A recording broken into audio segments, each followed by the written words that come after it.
Welcome back to the class. आज के इस लेक्चर में हम लोग बायोकेमिस्ट्री के जो इम्पोर्टेंट टॉपिक्स हैं उनको डिस्कस करेंगे विद प्रीवियस ईयर क्वेश्चंस। ठीक है।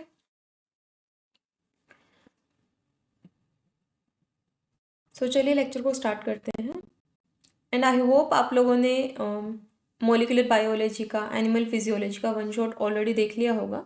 अगर नहीं देखा हो तो एनिमल फिजियोलॉजी का, मोलिकुलर बायोलॉजी का, डेवलपमेंटल बायोलॉजी, सेल बायोलॉजी, इनके one shot videos already available हैं चैनल पर। आप उनको चेकआउट कर सकते हो। बायोकेमिस्ट्री में सबसे पहले हम बात करने वाले हैं types of bonds in biology, जिसमें मेनली हम लोग स्ट्रॉन्ग बॉन्ड्स में कोवलेंट बॉन्ड, आयोनिक और मेटालिक बॉन्ड के बारे में बात करते हैं। जो कोवलेंट बॉन्ड होते हैं इनमें क्या होता है, इलेक्ट्रॉन की शेयरिंग होती है। शेयरिंग, अब अगर equal number of electron share हो रहे हैं तो वो नॉन पोलर हैं, और अगर अनइक्वल हो रहे हैं तो पोलर हैं। इसी के अलावा आयोनिक बॉन्ड में क्या होता है, आयोनिक बॉन्ड में भी अगर कोई, जैसे सोडियम है, सोडियम अपने एक इलेक्ट्रॉन ट्रांसफर कर देता है क्लोराइड को, तो वो कैटायन है, और क्लोराइड रिसीव कर रहा है तो वो अनायन है। तो आयोनिक बॉन्ड भी दो तरीके के होते हैं, कैटायनिक और अनायनिक। और मेटालिक बॉन्ड कहाँ देखने को मिलता है, between the metals. Weak interaction या वीक बॉन्ड के बारे में बात करें तो यहाँ पर हम mainly hydrogen bond, hydrophobic bond, dipole dipole interaction and London dispersion force, या फिर you can say van der Waals force के बारे में बात करते हैं। सबसे पहले बात करते हैं हम लोग हाइड्रोजन बॉन्ड के बारे में। हाइड्रोजन बॉन्ड कैसा होता है, डायरेक्शनल होता है। इसी के साथ में प्रोटीन फोल्डिंग में ये कॉन्ट्रीब्यूट करता है। इसी के साथ में इलेक्ट्रोस्टैटिक इंटरेक्शन में भी हेल्प करेगा।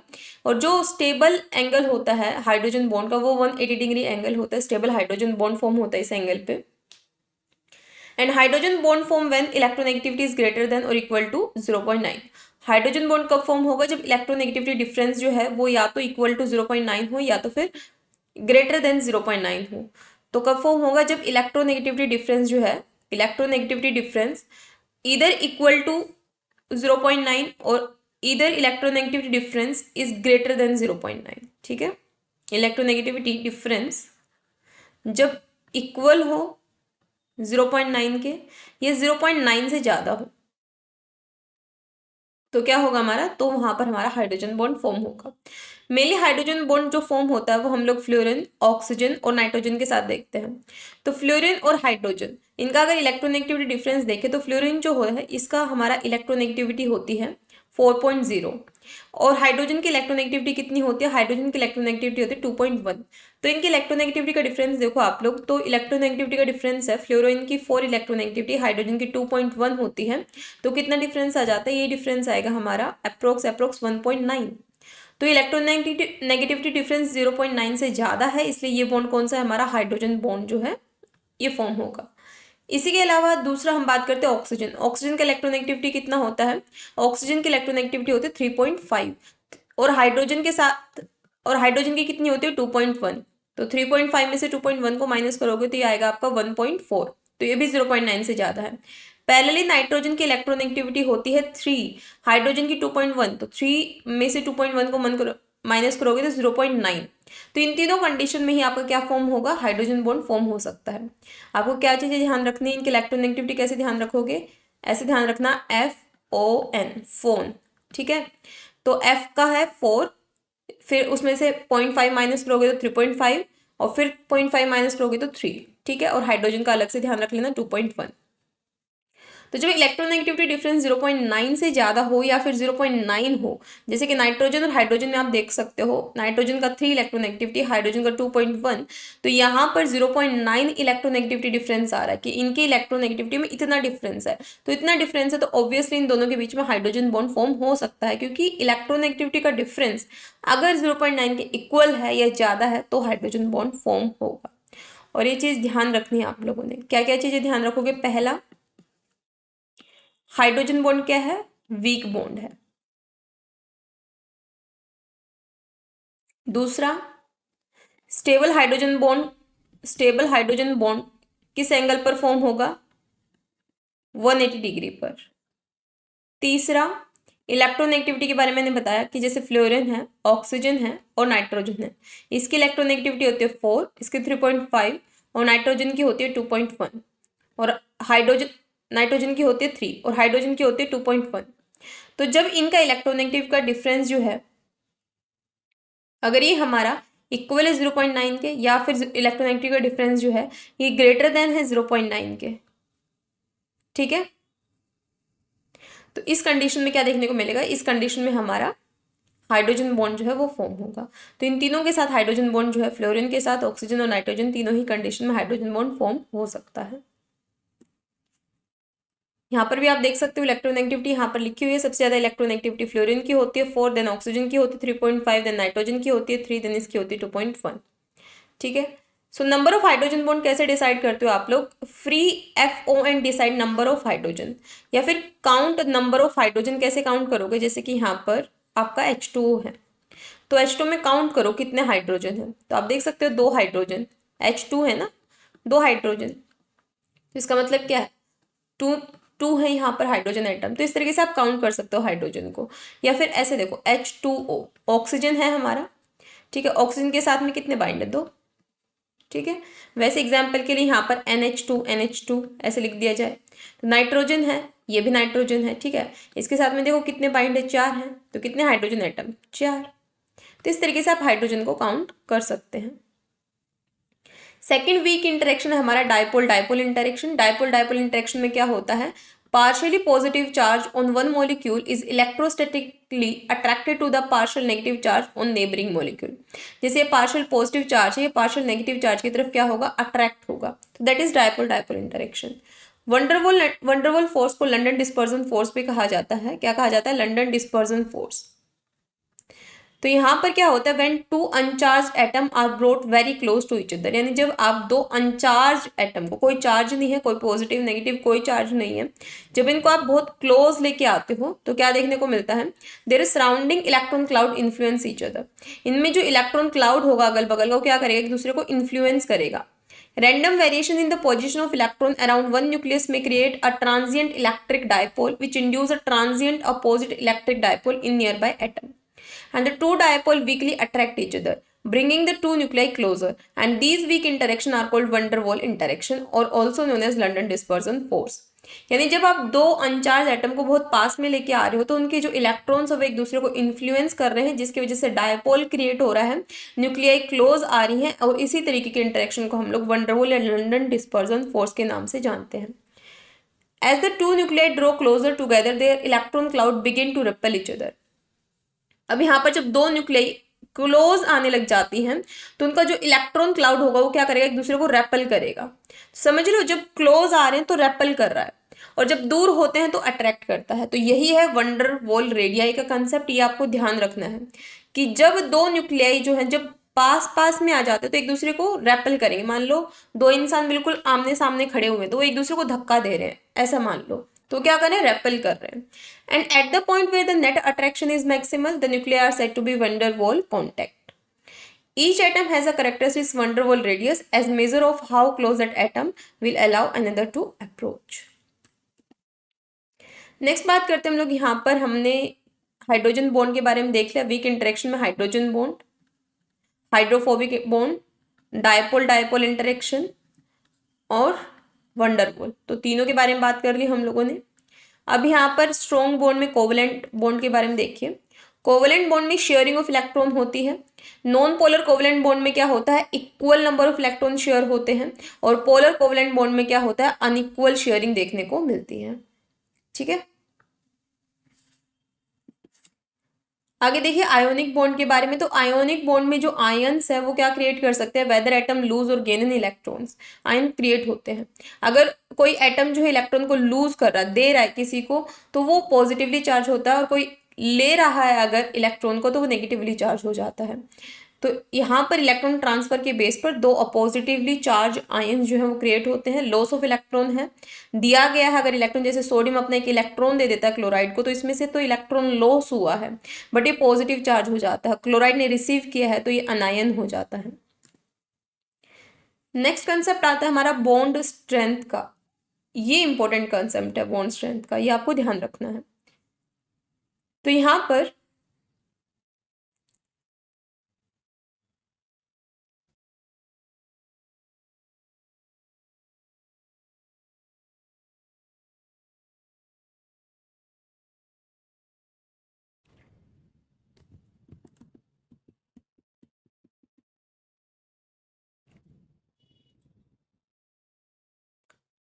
Wait for a second.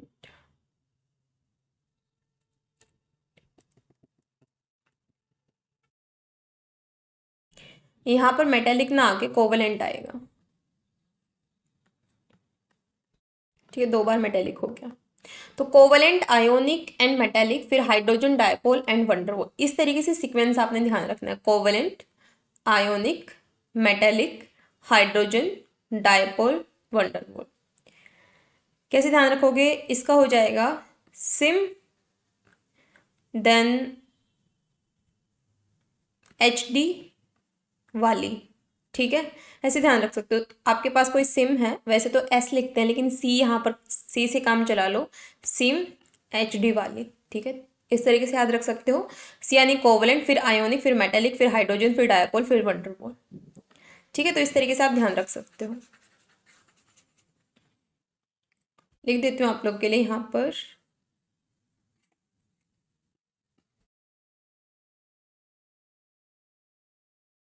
SIM H D वाली। ठीक है, तो कोवलेंट, फिर आ जाएगा आयोनिक, फिर आ जाएगा आपका मेटेलिक, फिर आ जाएगा आपका हाइड्रोजन, फिर डायपोल और फिर वंडरवॉल। तो इस तरीके से एक सीक्वेंस आपने ध्यान रखना है। देन इनका एनर्जी अगर आप किलो कैलोरी में बात करते हो, किसमें? किलो कैलोरी में। एनर्जी को कैलोरी और जूल दोनों में देख रहे हो आप यहाँ पर। तो अगर आप किलो कैलोरी में बात करते हो तो कोवलेंट की होती है 80, आयोनिक की 40, फिर 40, 80, 40, 40, देन 3, 1, 0.5। ये सीक्वेंस भी आपने ध्यान रखना है। ध्यान रख सकते हो आराम से। 80, इसका आधा 40, फिर 40, फिर 3, फिर 1, फिर 0.5।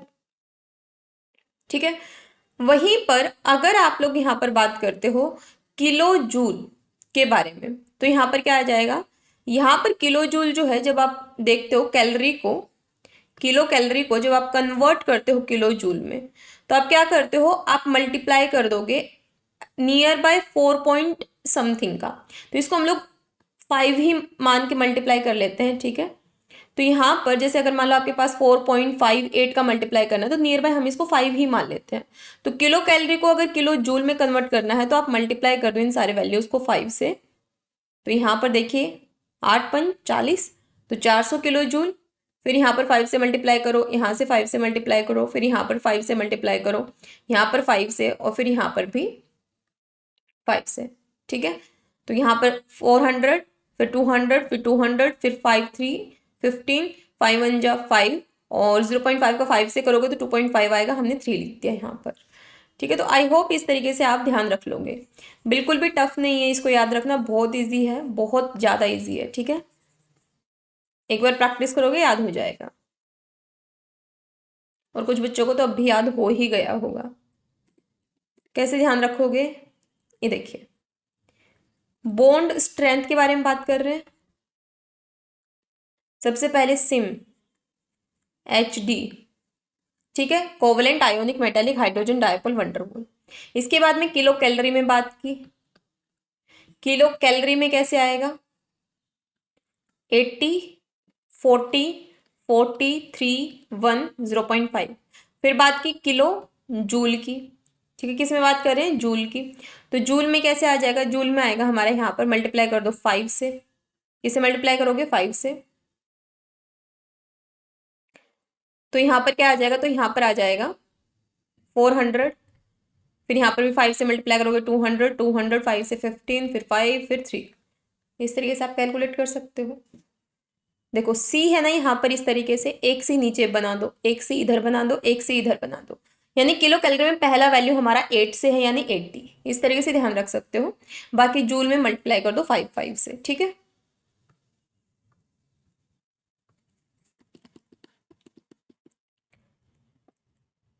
एंगल के बारे में तो आपको पता चल गया कि डोनर और एक्सेप्टर है, तो हाइड्रोजन बॉन्ड, जो स्टेबल हाइड्रोजन बॉन्ड किस एंगल पे बनता है? 180 डिग्री के एंगल पे। ठीक है, आगे देखिए यहाँ पर stability of gases in water अगर देखोगे तो सबसे ज़्यादा स्टेबल होता है H2S, देन अमोनिया, ये दोनों पोलार होते हैं। इसके अलावा SO2, carbon dioxide, oxygen, nitrogen, ये सारे नॉन पोलार गैसेस होते हैं। तो यही इनके स्टेबिलिटी का ऑर्डर है, सबसे ज़्यादा इसकी होगी, देन इसकी, देन इसकी, then carbon dioxide, then oxygen, और सबसे कम होगी किसकी, नाइट्रोजन की stability in case of water. अब यहाँ पर कुछ क्वेश्चन है, ये जितना हमने पढ़ा है उससे रिलेटेड ये क्वेश्चन है, तो एक बार इनको देख लेते हैं, ठीक है। पहला क्वेश्चन है the maximum number of hydrogen bond that can form between H2N यानी हाइड्रोजन एंड वाटर इज, कितने बॉन्ड यहाँ पर फॉर्म हो सकते हैं। तो यहाँ पर आप देख सकते हो, यहाँ पर NNHHHH, तो कितने फॉर्म हो सकते हैं, यहाँ पर जो है 4 हाइड्रोजन बॉन्ड जो है ये फॉर्म हो सकते हैं, ठीक है। Out of which following hydrogen bonding scheme down by which one correspond to the weakest hydrogen bond in a given solvent condition। आपको वीक हाइड्रोजन बॉन्ड बताना है, इनमें से कौन सा होगा। तो पता लगा सकते हैं हम लोग वीक हाइड्रोजन बॉन्ड कौन सा होगा। पहले है oxygen, hydrogen dot dot dot oxygen, फिर oxygen, hydrogen dot dot dot nitrogen. अब ये बताइए ऑक्सीजन का इलेक्ट्रॉनिगेटिविटी कितना होता है। ऑक्सीजन का इलेक्ट्रॉनिगेटिविटी फ्लोरीन का होता है 4, ऑक्सीजन का होता है 3.5 और हाइड्रोजन का 2.1, तो यहाँ पर डिफरेंस आ रहा है 1.4 इलेक्ट्रोनेगेटिविटी का डिफरेंस। दूसरा यहाँ पर नाइट्रोजन और हाइड्रोजन के बारे में बात करो, यहाँ पर सेकंड और फोर्थ ऑप्शन में, तो जो नाइट्रोजन है, नाइट्रोजन का कितना होता है, नाइट्रोजन का होता है 3 इलेक्ट्रोनेगेटिविटी और हाइड्रोजन का 2.1, तो यहाँ पर आएगा 0.9 का इलेक्ट्रोनेगेटिविटी डिफरेंस। तो वीक हाइड्रोजन बॉन्ड बताना है, तो यहाँ पर इलेक्ट्रोनेगेटिविटी डिफरेंस ज्यादा है, तो यहाँ पर तो हमारा बॉन्ड स्ट्रॉन्ग रहेगा एज कंपेयर टू NH के। तो यहाँ पर कौन सा सिलेक्ट होगा, पहली बात तो फर्स्ट और थर्ड ऑप्शन इसी बेसिस पे हम कट कर देंगे। बचता है हमारे पास में सेकंड और फोर्थ ऑप्शन। तो यहाँ पर इलेक्ट्रोनेगेटिविटी अगर आप देखते हो तो इलेक्ट्रोनेगेटिविटी यहाँ पर आप वीकेस्ट हाइड्रोजन बॉन्ड देख रहे हो यहाँ पर, तो या तो सेकंड ऑप्शन होगा या तो फोर्थ ऑप्शन होगा। इसके बाद में यहाँ पर देखिए H लिखा हुआ है, यहाँ पर लिखा हुआ है N, तो हमें पता है यहाँ पर N और H के बीच में यहाँ पर बॉन्डिंग बन रही है, तो यहाँ पर हम लोग फोर्थ ऑप्शन को क्या कर लेते हैं, सेलेक्ट कर लेते हैं, ठीक है।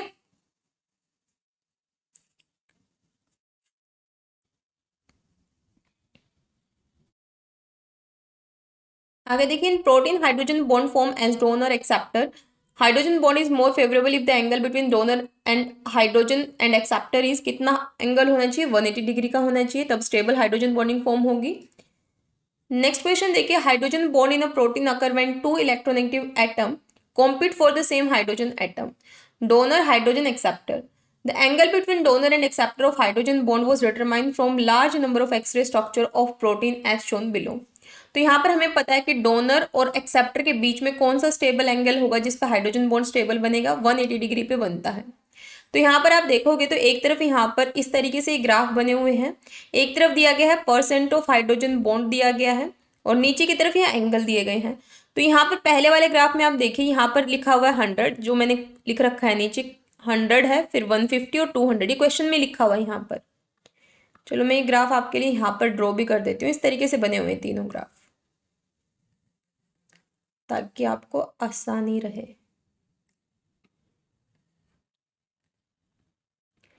इस तरीके से बने हुए हैं ये ग्राफ और इसमें नीचे की तरफ दिए गए हैं एंगल, एक तरफ दिए गए हैं परसेंट ऑफ हाइड्रोजन बॉन्ड, ठीक है।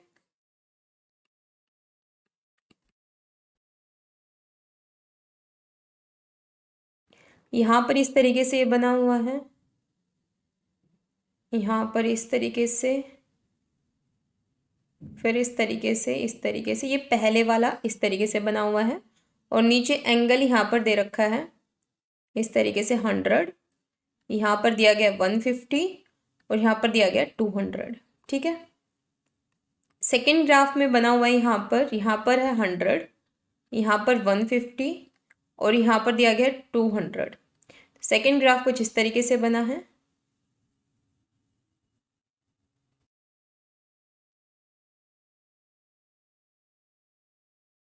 थर्ड ग्राफ में भी यहाँ लिखा होगा 100, यहाँ है 150 और यहाँ है 200 और यहाँ ग्राफ कुछ इस तरीके से बना हुआ है।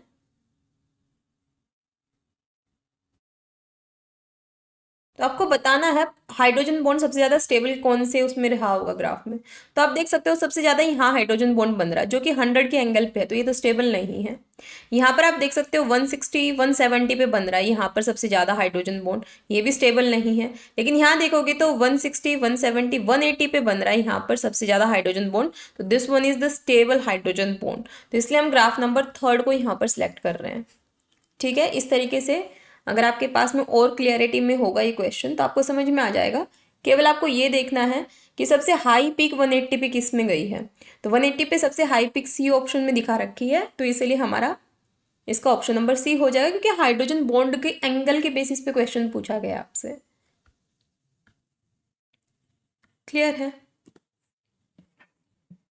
आगे देखिए, the solubility of the gases in water depend on their interaction with water molecule. 4 gases carbon dioxide, oxygen, sulphur dioxide and ammonia are dissolve in water. In term of their solubility which one of the following statement is correct. तो मैंने आपको ये order बताया है, मैंने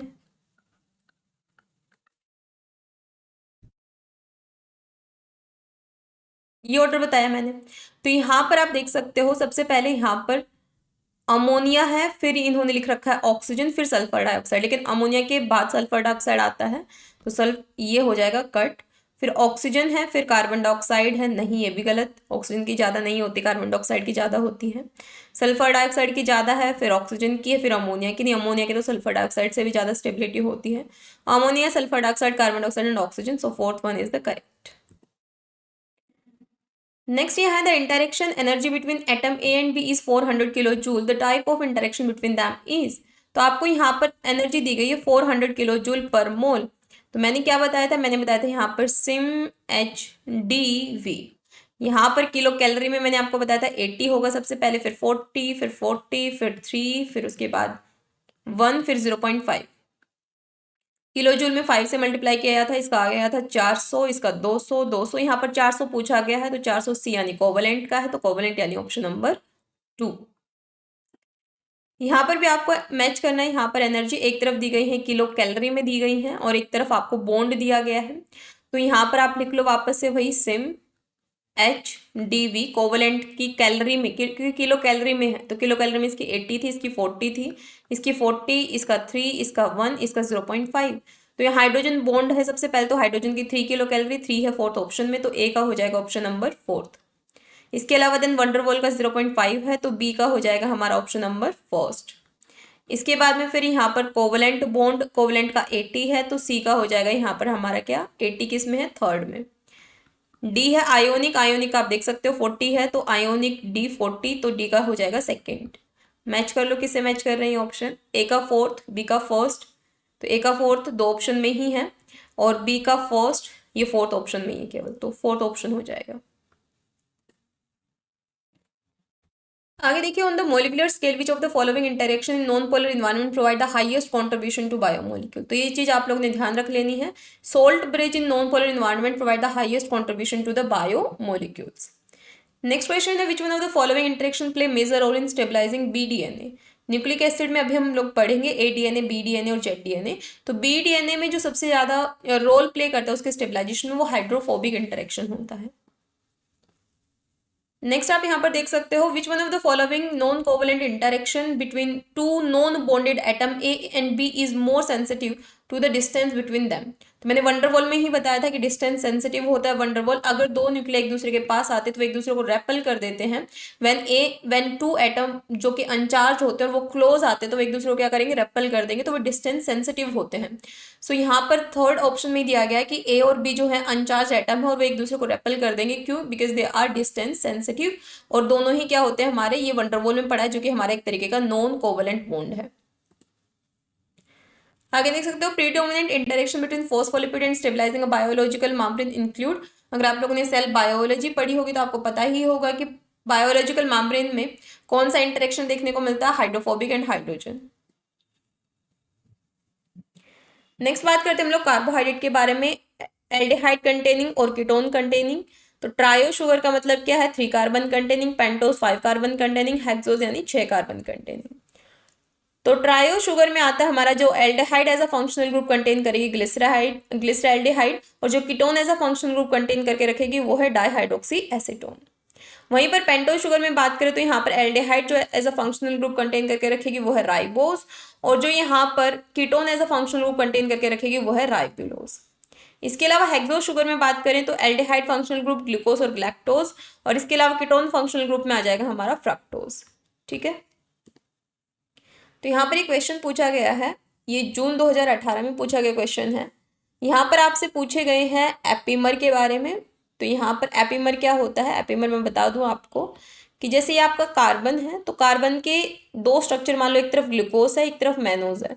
तो यहाँ पर कार्बन के कौन से पोजीशन पर, मान लो यहाँ H है, यहाँ OH है, बल्कि यहाँ पर OH है और यहाँ H है, तो एक दूसरे के एपीमर है, क्योंकि इनमें कार्बन के जो दोनों साइड में H और OH का पोजीशन डिफरेंस है। ठीक है, that is called the epimer. तो यहाँ पर आपसे मैनोज का स्ट्रक्चर आपको दिया गया, ऑलरेडी ऑलरेडी दिया गया, आपको केवल बताना है। ग्लूकोज का स्ट्रक्चर भी आपको ऑलरेडी दिया गया है, गैलेक्टोज का भी दिया गया है। यहाँ से समझ नहीं आता तो साइड में मैंने इनका लगा भी दिया है, ओपन चेन में यहाँ पर स्ट्रक्चर मैंने आपको यहाँ पर लगा भी दिया और क्वेश्चन में दिया भी गया है। आपको स्टेटमेंट पढ़ने और केवल बताना है। पहला स्टेटमेंट है डी ग्लूकोज, केवल आप ग्लूकोज पे फोकस करो अभी, ये वाले पे, सेकंड वाले पे। ठीक है, इसके अलावा मैनोज के साथ में दिया गया है इसका, आप देख सकते हो क्वेश्चन में ग्लूकोज, मैनोज और गैलेक्टोज तीनों के स्ट्रक्चर्स आपको दिए गए हैं ऑलरेडी, क्वेश्चन में ऑलरेडी दिए गए हैं। तो अब आपने केवल देखना है और आंसर पे पहुंच जाना है। Glucose and mannose are epimer because they differ in stereochemistry at carbon number 2। Carbon number 2 देखो ऑलरेडी यहाँ दिया गया है 1 2, ग्लूकोज की कार्बन नंबर 2 को देखो, फिर बोला गया इन्होंने मैनोज, मैनोज के कार्बन नंबर 2 को देखो, बोल रहे हैं कि ये एपीमर एक दूसरे के because they differ in stereochemistry at carbon number 2 position की, इनमें स्टीरियोकेमिस्ट्री डिफरेंस है, ये एपीमर एक दूसरे के। तो एपीमर तो देखो HOH का पोजीशन क्या डिफरेंस है, इसमें इधर की तरफ OH है और इसमें इधर की तरफ H है, बिल्कुल डिफरेंस है। बाकी सारे सेम है, ये देखिए कार्बन के इधर की तरफ H, इसमें भी H है, इसमें OH OH H OH OH, बाकी पूरा सिमिलर है, सेकेंड पोजिशन पे डिफरेंस है। तो यस, ये तो करेक्ट है, ऐसा ही है हमारे डायग्राम में। आगे दिया गया है D glucose and D galactose are epimer. Glucose और गैलेक्टोज के बारे में अब दे दिया गया कि इनमें कार्बन नंबर 4 में डिफरेंस है, ग्लूकोज और गैलेक्टोज, ये और ये। तो यहाँ पर देखिए फर्स्ट पोजीशन करेक्ट है, OH इसमें भी सिमिलर है, ग्लूकोज में भी और इसमें भी। यहाँ H है, यहाँ भी H और OH है। फोर्थ में यहाँ OH है, यहाँ H है, तो फोर्थ पोजीशन पे डिफरेंस है, तो यस फोर्थ पोजीशन पे डिफरेंस है, तो ये भी करेक्ट है। आगे देखिए D mannose D glucose are epimer because they differ in stereochemistry carbon number 3, कि मैनोज और ग्लूकोज जो है ये एपिमर है क्योंकि थर्ड पोजीशन पे डिफरेंस है, मैनोज और ग्लूकोज। ग्लूकोज का थर्ड पोजीशन देखो, मैनोज का थर्ड पोजीशन देखो, तो दोनों तो सिमिलर हैं, इधर भी कार्बन की इधर के साइड हाइड्रोजन है, यहाँ भी हाइड्रोजन है, तो ये तो गलत है। सिमिलरली ये भी गलत है, तो इसका ए और बी ऑप्शन करेक्ट हो जाएगा। नेक्स्ट बात करते हैं हम लोग न्यूक्लियोटाइड के बारे में। तो न्यूक्लियोटाइड में आपको ऑलरेडी मॉलिक्यूलर बायोलॉजी में बता चुकी हूँ कि शुगर एक तरफ होता है हमारा नाइट्रोजनस बेस और एक तरफ होता है हमारा फॉस्फेट, ये मिलकर न्यूक्लियोटाइड बनाते हैं, जिसमें से केवल शुगर होती है जो कि कायरलिटी प्रोवाइड करवाती है। Only sugar contribute to the chirality of nucleic acid RNA DNA। और बेटा शुगर जो होती है नेचुरली अकरिंग शुगर होती है। और लिपिड के बारे में बात करें तो सिस लिपिड जो होता है नेचुरली अकरिंग लिपिड होता है। नेक्स्ट यहाँ पर बात करते हैं हम लोग इसके बारे में, डीएनए के टाइप्स के बारे में। डीएनए के टाइप्स में मेनली बात करते हैं हम लोग A form of DNA, B form of DNA and Z form of DNA. A और बी डीएनए हमारे राइट हैंडेड हेलिक्स होते हैं, Z form of DNA left handed होता है। डायमीटर के बारे में बात करें तो A form of DNA 26 armstrong होगा, B form of DNA 20 armstrong होगा, जेड फॉर्म जो होता है 18 आर्मस्ट्रॉन्ग डायमीटर होता है। ए फॉर्म ऑफ डीएनए जो होता है इसका राइज पर टर्न हेलिक्स होता है 28 armstrong, B form of DNA का rise per turn of helix होता है 36 आर्मस्ट्रॉन्ग और जेड फॉर्म का होता है 44 आर्मस्ट्रॉन्ग। देन बात करते हैं यहाँ पर ए फॉर्म ऑफ डीएनए का बेस पेयर पर हेलिकल टर्न कितना होता है 11 बेस पेयर, बी का होता है 10 बेस पेयर और जेड का होता है 12 base pair. A form of DNA का helical rise per base pair 2.6 armstrong, B form का 3.6 आर्मस्ट्रॉन्ग, जेड फॉर्म का 3.7 आर्मस्ट्रॉन्ग।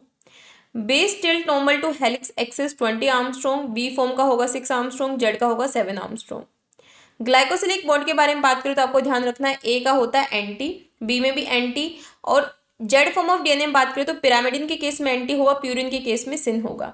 पिरामिडिन क्या होते हैं हमारे, पिरामिडिन होते हैं हमारे साइटोसिन और थायमिन, प्यूरिन होता है एडेनिन और ग्वानिन। ठीक है, तो यहाँ पर मेन चीज जो आपने ध्यान रखनी है, अगर आपसे इतना ज्यादा ध्यान नहीं हो पाएगा ये, तो आपको एक तो ये वाला पॉइंट ध्यान रखना है, जिनको मैं हाईलाइट कर दे रही हूँ ना वो ध्यान रख लेना आप लोग, ये चीज ध्यान रख लेना। एंड अपार्ट फ्रॉम दैट आप लोग ये चीज ध्यान रख लेना। इसमें चलो एक बार को अगर ये भी ध्यान नहीं होता तो ये वाला तो पक्का ध्यान रखना आपने, ये वाला। और बेस पेयर पर हेलिकल टर्न 11, 10 और 12, और ग्लाइकोसिलिक बॉन्ड कन्फॉर्मेशन ये ध्यान रख लेना, ठीक है। बाकी शुगर पकड़िंग आपको ध्यान रखनी है कि ए फॉर्म में होती है C3 एंडो, बी फॉर्म में होती है C2 एंडो, और जेड फॉर्म में C2 एंडो होती है पिरामिडिन के लिए, C3 एंडो होती है प्यूरिन के लिए, और मेजर और माइनर ग्रुप ध्यान रखने हैं।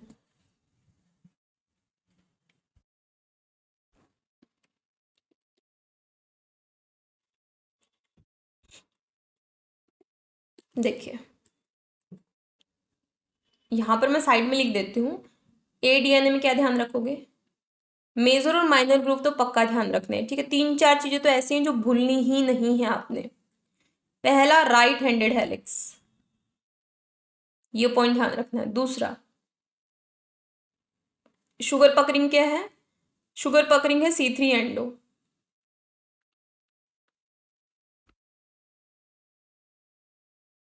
ठीक है। इसके अलावा क्या ध्यान रखोगे, ग्लाइकोसिलिक बॉन्ड कन्फॉर्मेशन एंटी,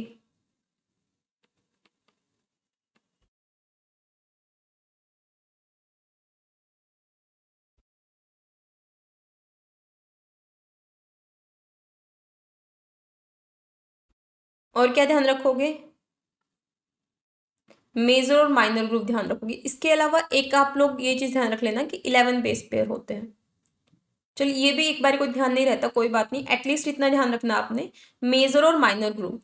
तो मेजर और माइनर ग्रुप के लिए मैं आपको एक ट्रिक बता देती हूँ। देखिए यहाँ पर लिख भी रखा है मैंने, मेजर ग्रुप इसका नैरो होता है, माइनर इसका वाइड होता है। लेकिन ये ध्यान कैसे रखोगे, ऐसे ध्यान रखना, ट्रिक मैं आपको लिखवा रही हूँ,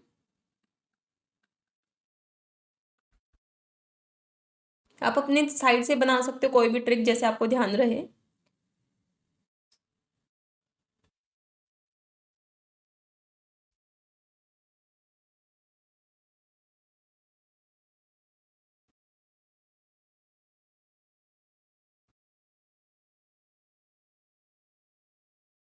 हाँ ऐसे ध्यान रख सकते हो, अमन अब तेरी आंटी अमनी, अमीन, आमीन, ऐसे ध्यान रख सकते हो, अमन अब तेरी आंटी आमीन, ठीक है। ये इससे आपके बहुत सारी चीजें हैं ना यहाँ से आपकी कोरिलेट हो जाएंगी। अब आपको ध्यान रखने का तरीका, आप कैसे ध्यान रखना चाह रहे हो, आपको ट्रिक अपनी तरफ से आपको जो लगानी है वो आप लगा सकते हो, ठीक है। वो जिस तरीके से आपको ध्यान रहे वो आप कर सकते हो। तो यहाँ पर अब इस लाइन से क्या क्या समझ में आता है, ADNA है, ए फॉर्म ऑफ DNA है, MA का मतलब है मेजर, MA का मतलब क्या है, मेजर ग्रुप, मेजर ग्रुप क्या होगा इसका, मेजर ग्रुप होगा इसका नैरो, ठीक है। इसके अलावा यहाँ पर है, मेजर ग्रुप क्या है इसका, मेजर ग्रुप हो गया इसका नैरो। इसके अलावा यहाँ पे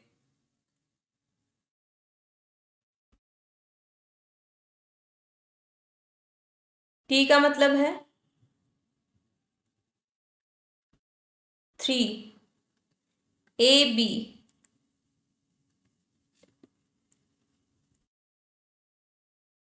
यहाँ पर A भी हटा सकते हो आप, ठीक है। अमन तेरी आंटी आमीन, 3, ठीक है। और R का मतलब है राइट हैंडेड हेलिक्स, ठीक है। आंटी का मतलब है एंटी कन्फर्मेशन। फिर यहाँ पर है MI मतलब माइनर ग्रुव, N यानी नैरो। ऐसे ध्यान रख सकते हो कि A जो है इसका मेजर ग्रुव, मेजर ग्रुव कैसा है, narrow. Just a second, just a second, just a second, ये नैरो है तो ये वाइड आएगा। इसको छोड़ दो, आप इस वाले को छोड़ दो।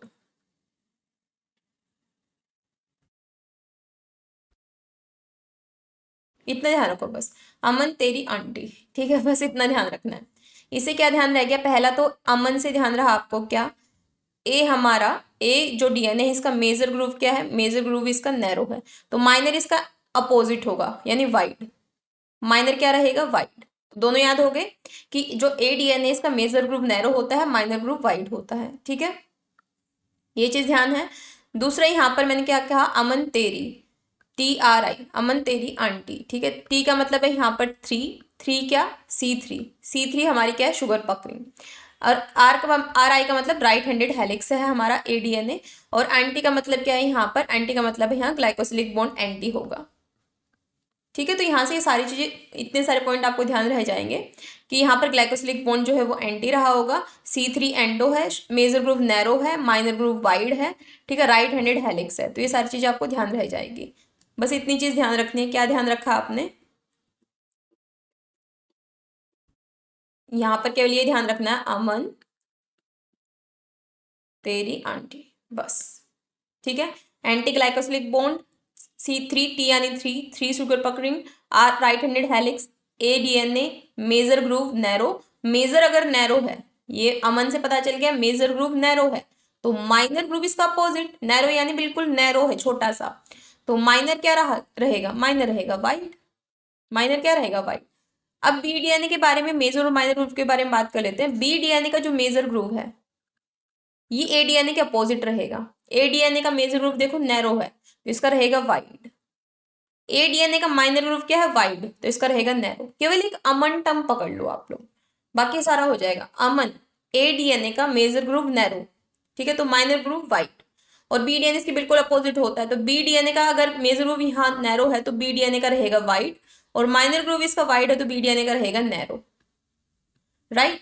यहाँ पर T3 शुगर पकड़ेंगे, क्या है यहाँ पर थ्री है, तो अपोजिट रहेगी BDNA की, क्या, थ्री ना होकर टू रहेगी, ठीक है। हेलिक्स तो राइट हैंडेड ही रहेगा हमारा, और उसका कंफर्मेशन भी एंटी रहेगा, ठीक है। तो यहाँ पर इस तरीके से आप ध्यान रख सकते हो।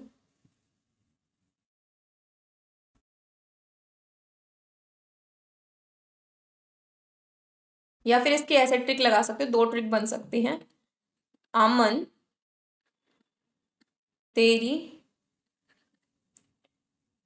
आंटी, पहली ट्रिक तो ये ADNA के लिए हो गई, ठीक है। BDNA के लिए हो सकती है,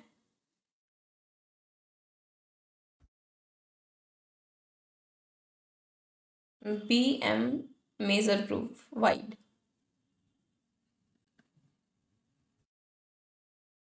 BMW होती है ना, BMW, तो BMAW ऐसे ध्यान रख सकते हो, है ना, BMAW। देन यहाँ पर BMAW2 रिया आंटी,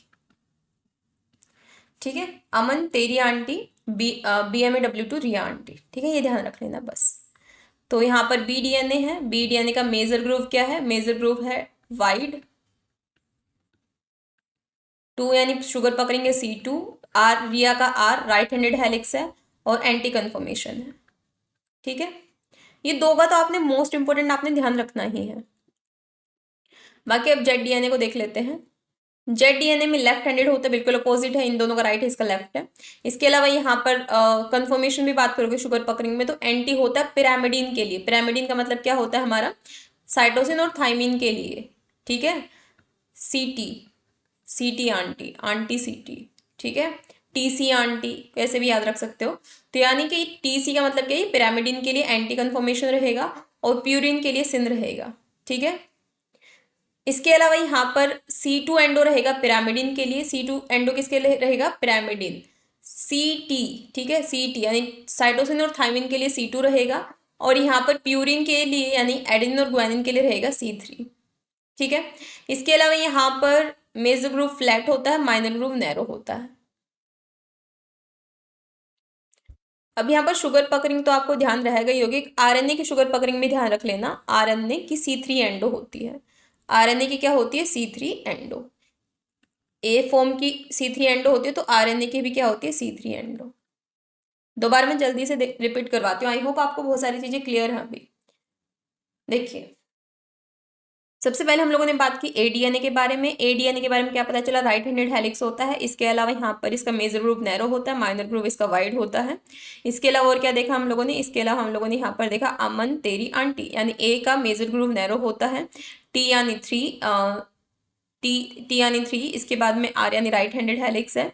इसके अलावा यहाँ पर एंटी यानी एंटी कन्फर्मेशन है ग्लाइकोसिलिक बॉन्ड का, और C3 एंडो यहाँ पर शुगर पकड़िंग है। इसके अलावा हम लोगों ने देखा BMAW2 रिया आंटी, तो यहाँ पर बी का है, बी डीएनए का मेजर ग्रुप वाइड हो गया। उसके अलावा 2 यानी C2 पकड़ेंगे यहाँ पर। इसके अलावा हम लोगों ने नेक्स्ट क्या देखा, 2 रिया यानी राइट हैंडेड हेलिक्स है, एंटी कन्फर्मेशन है। जेड डीएनए के बिल्कुल अपोजिट है। जेड डीएनए कैसा होता है, लेफ्ट हैंडेड हेलिक्स होगा जेड डीएनए का। इसके अलावा जेड डीएनए में पकड़िंग के बारे में बात करें तो C2 एंडो रहते हैं किसके लिए, पिरामिडिन के लिए। C2 एंडो शुगर पकड़िंग रहेगी पिरामिडिन के लिए। कैसे ध्यान रखोगे, पिरामिडिन में C और T आता है, तो यहाँ पर C और T आ रहा है, तो यहाँ पर C2 कैसे ध्यान रखोगे, C2, T यानी 2, इस तरीके से ध्यान रख सकते हो। बचा प्यूरिन, प्यूरिन के लिए क्या रहती है, प्यूरिन के लिए रहती है C3, प्यूरिन में Ag आते हैं।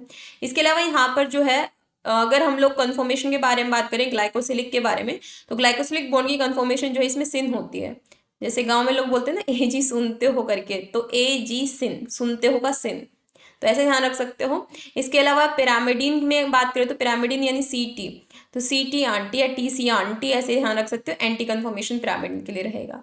मतलब आपने ट्रिक मारनी है, आपको ध्यान रह जाएगा, कोई टफ नहीं है। मेजर ग्रुप इसका क्या होता है, मेजर ग्रुप जेड डीएनए का होता है फ्लैट, क्या होता है, फ्लैट होता है इसका। और माइनर ग्रुप होता है नैरो, माइनर में आ रहा है एन ही आ रहा है, तो माइनर ग्रुप हो रहा है इसका नैरो, ठीक है। तो ऐसे इसका ध्यान रख सकते हो। बाकी यहाँ पर ये चीज भी आप ध्यान रख लेना कि यहाँ पर जो है बेस पेयर पर हेलिकल टर्न 11 है, इसमें 10 है और इसमें 12 है, ठीक, 10, 11, 10, 12। अब क्वेश्चंस देखिए, आपको क्लियर हो जाएगा कि मेन आपने कौन सी चीजें ध्यान रखनी ही रखनी है इस चार्ट में से। Following statement are being made about the orientation of N-glycosilic bond between the base and the sugar of the following DNA duplex। तो यहाँ पर ग्लाइकोसिलिक बॉन्ड के बारे में पूछा है। तो A डीएनए का ग्लाइकोसिलिक बॉन्ड कैसा रहता है, हमारा एंटी रहता है। B डीएनए का भी एंटी रहता है। और जेड डीएनए का मैंने बता दिया, जेड डीएनए में Ag क्या है, प्यूरिन है, तो प्यूरिन के लिए रहेगा सिन।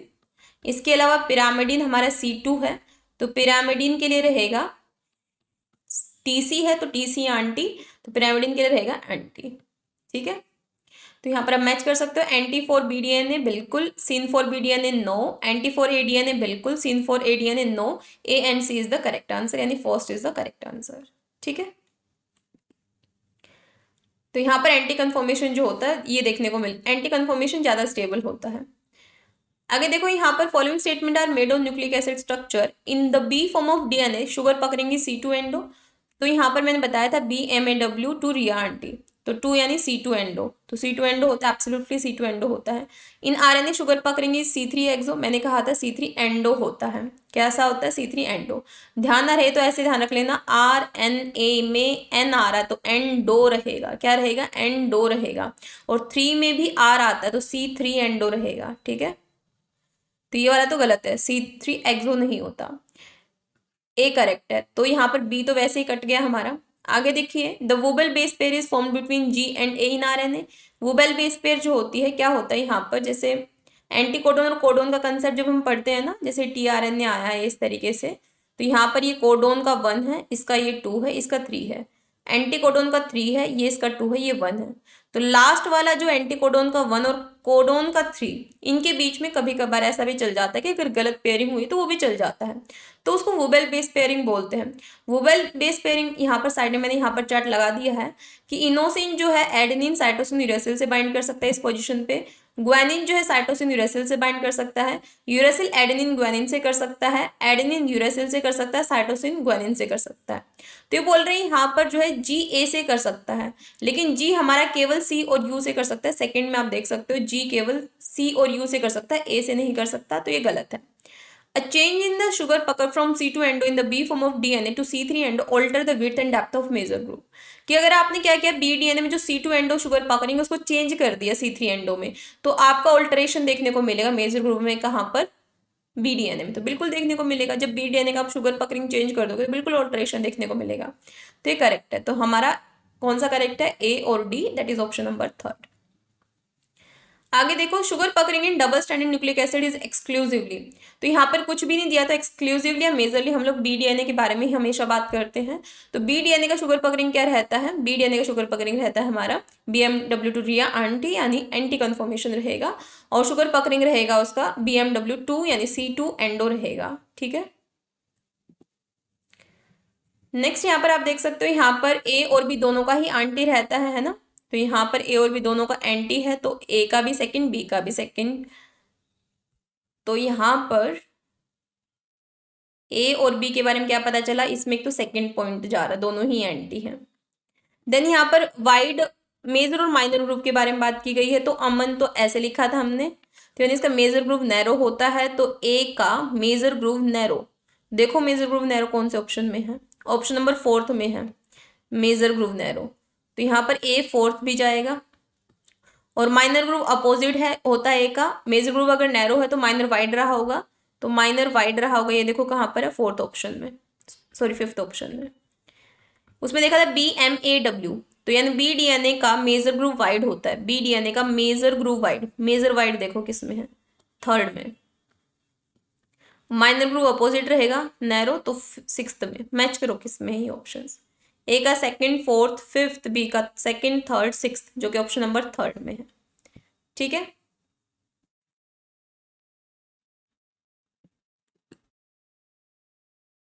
नेक्स्ट यहाँ पर देखिए डीनेचुरेशन प्रोफाइल यहाँ पर पूछी गई है आपसे। तो हमें पता है कि डबल बॉन्ड को तोड़ने के लिए कम एनर्जी लगती है, ट्रिपल बॉन्ड को तोड़ने के लिए ज्यादा एनर्जी लगती है। तो डीनेचुरेशन के लिए आप देख सकते हो सबसे ज्यादा ये यहाँ पर एनर्जी शो की गई है, तो सबसे ज्यादा एनर्जी सी वाले को तोड़ने के लिए लगेगी। तो सी वाला हमारा जी और सी हो सकता है, क्योंकि जी और सी को तोड़ने के लिए सबसे ज्यादा एनर्जी लगती है।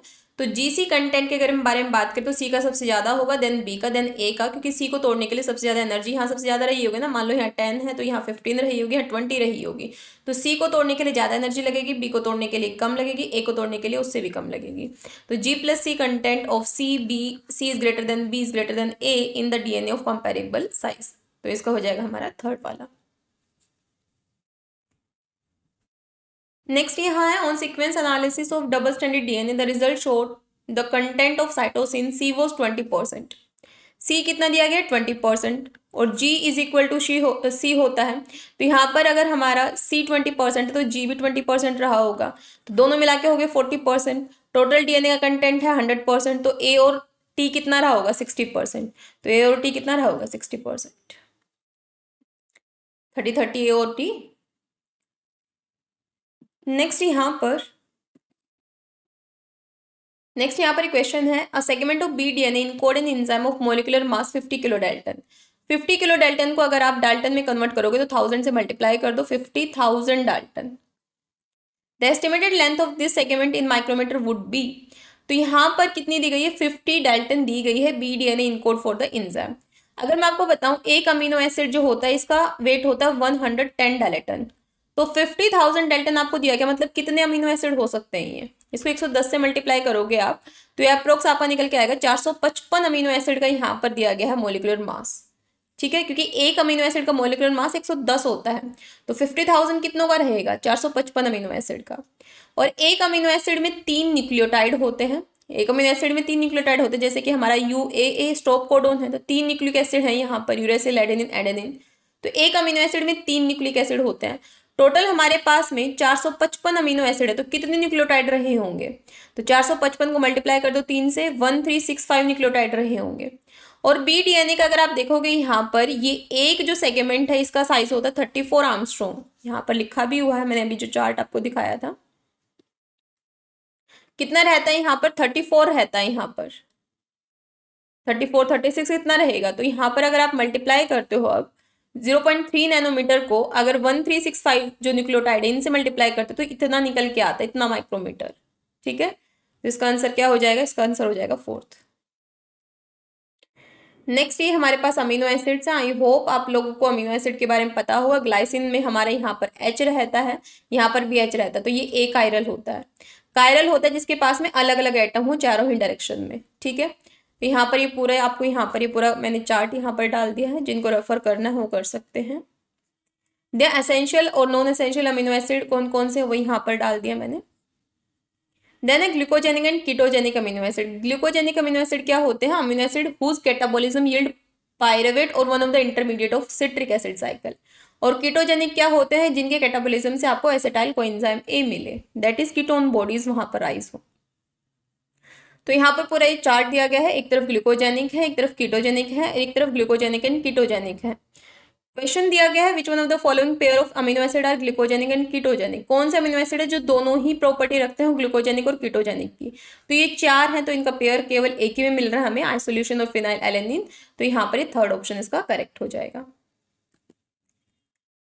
नेक्स्ट यहाँ पर पीके वैल्यूज दे दी गई। यहाँ पर पीके वैल्यू यहाँ पर कार्बोक्सिलिक ग्रुप की, यहाँ पर अमीनो ग्रुप की, यहाँ पर साइड चेन की, यहाँ पर आइसोइलेक्ट्रिक पीएच दे दी गई है। क्वेश्चन में आपसे पीके वैल्यू पूछी गई है। पीके वैल्यू आप देख सकते हो यहाँ पर। तो यहाँ पर पीके वैल्यू, यहाँ पर चार आपको यहाँ पर अमीनो एसिड दिए गए हैं, आर्जिनिन, लाइसिन, साइटोसिन और हिस्टडीन। तो ये हमारी पीके वैल्यू है। पीके वैल्यू अगर आप देखते हो यहाँ पर, तो सारे अमीनो एसिड के मैंने बगल बगल में यहाँ पर लिख दी है पीके वैल्यू। लेकिन यहाँ पीके वैल्यू किसकी पूछी गई? साइड चेन की। पीके वैल्यू किसकी दी गई है? यहाँ पर देखिए पीके value of side chain.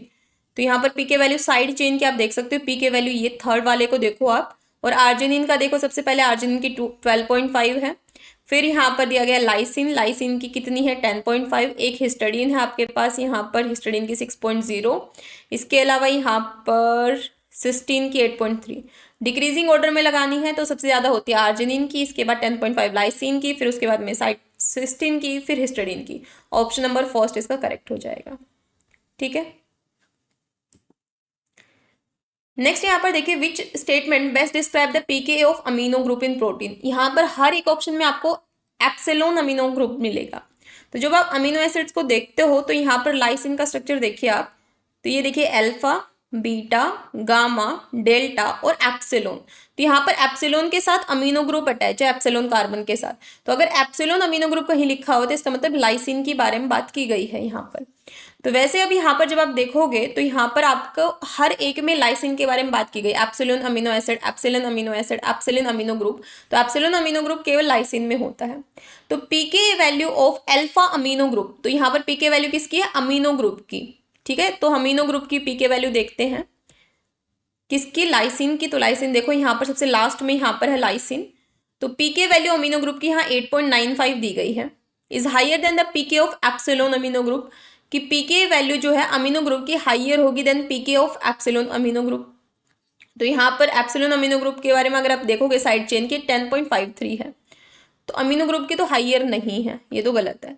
PK value of epsilon amino group, alpha amino group is lower, बिल्कुल लोअर 8.95 है, और एप्सिलॉन की 10.53 है, बिल्कुल सेकंड वाला करेक्ट है।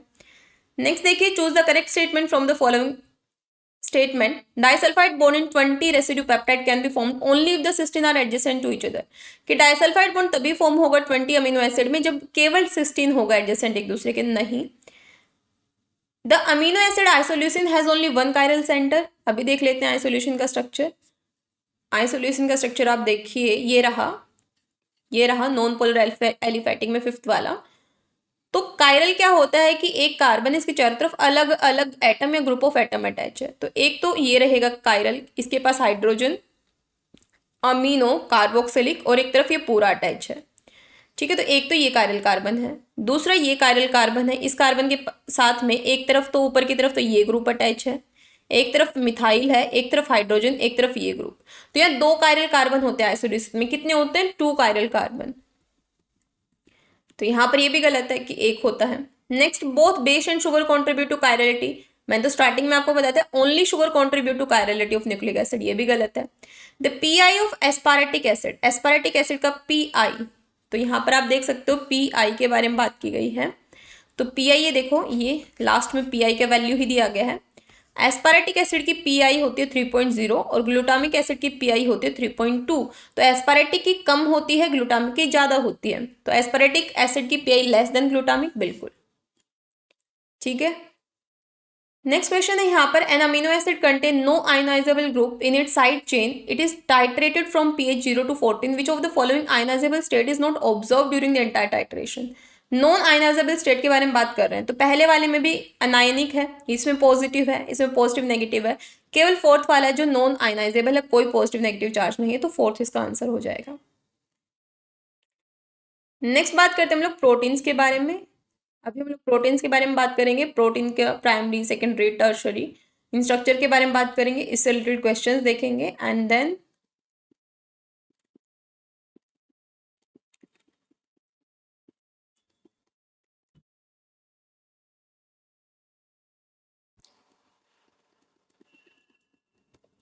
तो चलिए वापस से उसी टॉपिक पे आ जाते हैं, प्रोटीन्स के बारे में।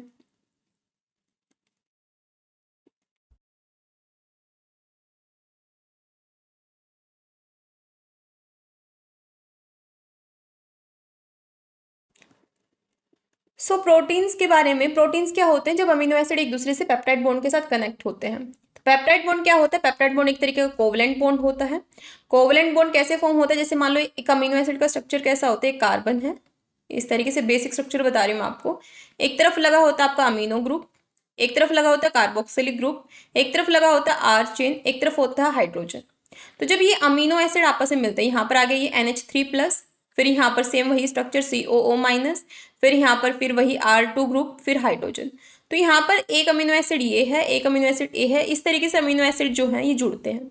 अब यहाँ पर क्या होता है, कार्बोक्सिलिक का ऑक्सीजन और H3 के दो हाइड्रोजन, H3 के दो हाइड्रोजन, एक हाइड्रोजन यहाँ रह जाता है, दो हाइड्रोजन, तो यहाँ पर H2O निकलता है वाटर फॉर्म में। तो यहाँ पर आप देख सकते हो इस तरीके से बॉन्ड बनता है, ये तो NH3+, ये ऐसे कैसा है, फिर ये R है, फिर H है, यहाँ पर C डबल बॉन्ड O रह जाएगा, यहाँ पर एक N के साथ H रह जाएगा, फिर यहाँ पर इस तरीके से R2, फिर H और COO, तो यहाँ से वाटर निकला था इस पोजीशन से, तो इसलिए यहाँ पर जो है ये बॉन्ड बनता है जिसको पेप्टाइड बॉन्ड बोलते हैं। ये पार्शियली डबल बॉन्ड होता है, कंप्लीट डबल बॉन्ड नहीं होता, पार्शियल डबल बॉन्ड होता है। इसको ओमेगा भी बोला जाता है, क्या बोला जाता है, ओमेगा बोला जाता है।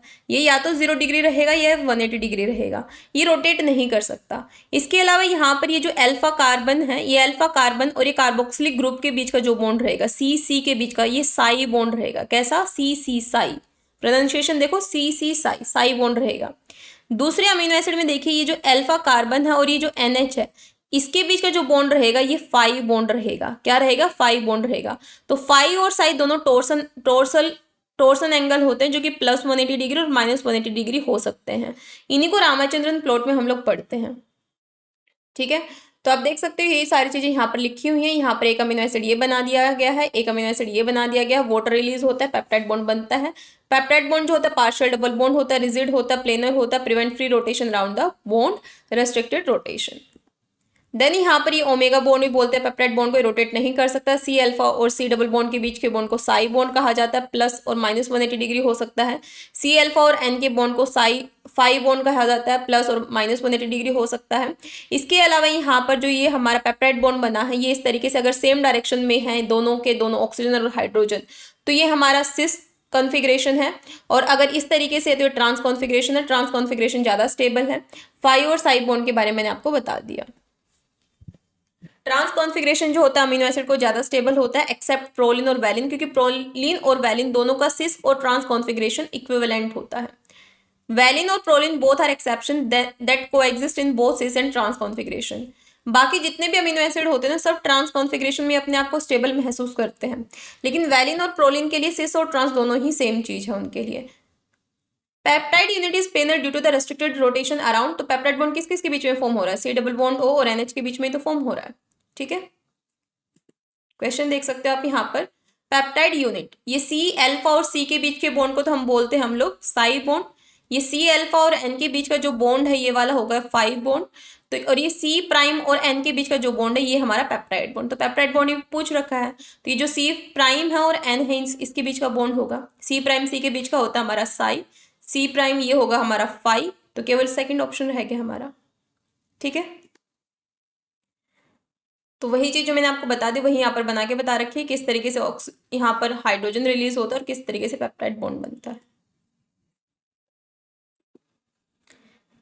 नेक्स्ट बात करते हैं हम लोग रामाचंद्रन प्लॉट के बारे में। तो रामाचंद्रन प्लॉट में ग्लाइसिन जो होता है इसके पास में लार्जेस्ट एरिया होता है। Glycine has largest area of conformation allowed in Ramachandran plot and list alpha methyl L valine. कि ग्लाइसिन के पास क्या होता है, लार्जेस्ट एरिया ऑफ कन्फॉर्मेशन होता है, यानी कि रामाचंद्रन प्लॉट में सबसे ज्यादा जो कन्फॉर्मेशन अलाउ होता है वो ग्लाइसिन के लिए होता है, और सबसे कम जो अलाउड एरिया होता है वो अल्फा मिथाइल वैलिन के लिए होता है रामाचंद्रन प्लॉट में। रामाचंद्रन प्लॉट में 5 और side torsion angle freely rotate कर सकते हैं। इसमें अगर प्रोटीन के बारे में बात की जाए तो प्रोटीन का प्राइमरी स्ट्रक्चर जब मॉडिफाई होता है तो सेकेंडरी स्ट्रक्चर बनता है, then tertiary and quaternary. Mainly हम लोग सेकेंडरी स्ट्रक्चर के बारे में बात करेंगे। सेकेंडरी स्ट्रक्चर में हम लोग alpha helix, beta sheet, beta turn के बारे में बात करेंगे। तो सेकेंडरी स्ट्रक्चर में अल्फा हेलिकल स्ट्रक्चर आ जाता है, बीटा शीट, बीटा टर्न आ जाता है। और सेकेंडरी स्ट्रक्चर हम लोग कैसे स्टडी करते हैं, सर्कुलर डाइक्रोइज्म के थ्रू स्टडी करते हैं। ठीक है, और अगर हमें सेकेंडरी स्ट्रक्चर जितने भी alpha helix, beta sheet, beta turn, अगर इनका स्ट्रक्चर हमें विजुअलाइज करना है 3D, तो एक्सरे क्रिस्टलोग्राफी यूज करते हैं। ठीक है, देन यहाँ पर नेक्स्ट आता है, ये वही है कि प्राइमरी स्ट्रक्चर में अमीनो एसिड जो होते हैं ऐसे लीनियर शेप में होते हैं, फिर मॉडिफाई होते तो सेकेंडरी स्ट्रक्चर बनता है, और मॉडिफाई होते तो टर्शियरी बनता है, देन क्वाटरनरी बनता है। ठीक है, सेकेंडरी स्ट्रक्चर के बारे में बात करें तो circular dichroism spectroscope is used to determine the secondary structure of protein, यानी कि जो सेकेंडरी स्ट्रक्चर होता है प्रोटीन का, alpha helix, beta sheet, beta turn, तो इन स्ट्रक्चर को डिटरमाइन करने के लिए CD स्पेक्ट्रोस्कोपी यूज होती है। बट लेकिन अगर इनको 3D पिक्चर में आपको विजुअलाइज करना है तो आप एक्सरे क्रिस्टलोग्राफी को यूज करोगे। सो इंफ्रारेड स्पेक्ट्रोस्कोपी, सर्कुलर डाइक्रोइज्म के बारे में यहाँ बताया गया है कि ये दोनों स्पेक्ट्रोस्कोपिक टेक्निक होते हैं that measure the absorption of light by the protein. तो सेकेंडरी स्ट्रक्चर के विजुअलाइजेशन के लिए CD को यूज करते हैं। इसके अलावा 3D स्ट्रक्चर के विजुअलाइजेशन के लिए एक्सरे क्रिस्टलोग्राफी को यूज करते हैं। और सेकेंडरी स्ट्रक्चर की स्टडी के लिए, प्रोटीन्स के सेकेंडरी स्ट्रक्चर की स्टडी करने के लिए, to study the secondary structure of protein we can also use the another technique that is NMR spectroscopy. देन यहाँ पर अल्फा हेलिक्स के बारे में बात की गई है। तो यहाँ पर एक चीज और आप ध्यान रख लेना, ये जो है ये अल्फा हेलिक्स के बारे में लाइनस पॉलिंग ने बताया था। ठीक है, तो इन्होंने क्या बताया था अल्फा हेलिक्स के बारे में, ये 2000, if I am not wrong, 2020 में, जो नवंबर 2020 में है, शिफ्ट 2 में ये क्वेश्चन था, if I am not wrong. 2020 का ये क्वेश्चन रहा है ऑलरेडी, जिसमें मैच करना था आपको, तो लाइनस पॉलिंग से आपका हो जाता है कि अल्फा हेलिक्स के बारे में उन्होंने बताया था। ठीक है, सो अल्फा हेलिक्स पे अगर आप बात करते हो, राइट हैंडेड अल्फा हेलिक्स होता है, लेफ्ट हैंडेड अल्फा हेलिक्स होता है, लेकिन राइट हैंडेड अल्फा हेलिक्स जो होता है वो ज्यादा स्टेबल होता है। तो ये देख भी सकते हैं, यहाँ लिखा भी हुआ है पोलिंग, कोरे, ब्रेंसन अल्फा हेलिक्स। ठीक है, इन साइंटिस्ट ने ये डिस्क्राइब किया था। तो ये चीज आपने ध्यान रखनी है, ये वाला अल्फा हेलिक्स को हम लोग इस तरीके से रिप्रेजेंट करते हैं, 3.613। अब इससे आप क्या समझोगे, इससे आप ये समझोगे 3.6 हमारे अमीनो एसिड होते हैं एक रिंग में। इसके अलावा 13 क्या होता है, 13 एटम्स होते हैं। 13 क्या होते हैं, 13 एटम्स होते हैं। ठीक है, 3.6 अमीनो एसिड, 13 एटम, इसको ये हमारा अल्फा हेलिक्स के लिए होता है।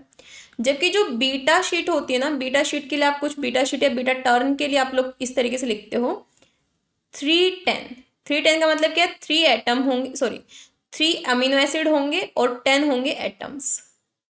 ठीक है, तो इस तरीके से रिप्रेजेंटेशन करते हो आप लोग। आगे देख सकते हो यहाँ पर अल्फा हेलिक्स के बारे में दिया गया है। Amino acid in alpha helix are arranged in right handed alpha helix, यानी जो मेजर स्टेबल हेलिक्स होता है वो राइट हैंडेड होता है। 3.6 हेलिकल रेसिड्यू होते हैं, तभी तो इसको 3.613 लिखते हो आप लोग। 3.6 अमीनो एसिड रेसिड्यू होंगे।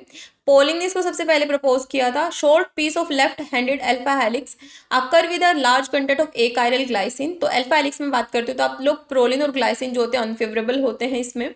इसके अलावा NH group of an amino acid form hydrogen bond.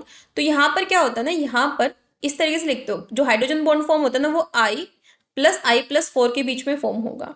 ठीक है, तो यहाँ पर किस तरीके से बनता है, यहाँ पर टोटल 5 जो है अमीनो एसिड यूज होंगे। जैसे यहाँ पर मान लो ये एक अमीनो एसिड है, जस्ट अ सेकेंड, ये आप यहाँ पर देखो, ये एक अमीनो एसिड है, ये अमीनो एसिड 1 है, ये अमीनो एसिड 2 है, ये अमीनो एसिड 3 है, ये अमीनो एसिड 4 है, ये अमीनो एसिड 5 है, और ये अमीनो एसिड 6 है। ठीक है, तो यहाँ पर अगर आप देखोगे तो ये हमारा है N, N+1, N+2, N+3 और N+4। अमीनो एसिड 6 का कोई यूज है नहीं हमें। तो अगर ये आप यहाँ पर देखो, यहाँ पर इन्होंने तो चलो इधर से स्टार्ट किया हाइड्रोजन बॉन्ड, हम फर्स्ट से स्टार्ट करते हैं। तो हाइड्रोजन बॉन्ड कैसे फॉर्म होता है? हाइड्रोजन बॉन्ड जो है वो फॉर्म होता है हमारा, इसका CO, ठीक है, N वाले का CO, और जो यहाँ मैंने N+4 लिखा है ना, इसका NH, ठीक है।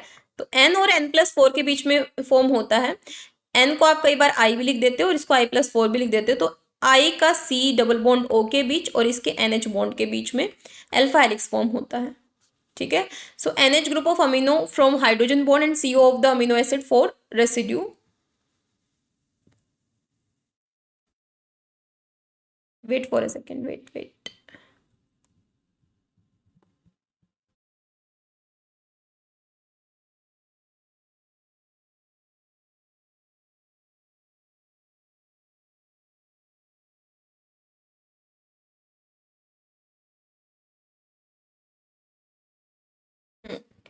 ये चीज आप यहाँ पर ऐड करो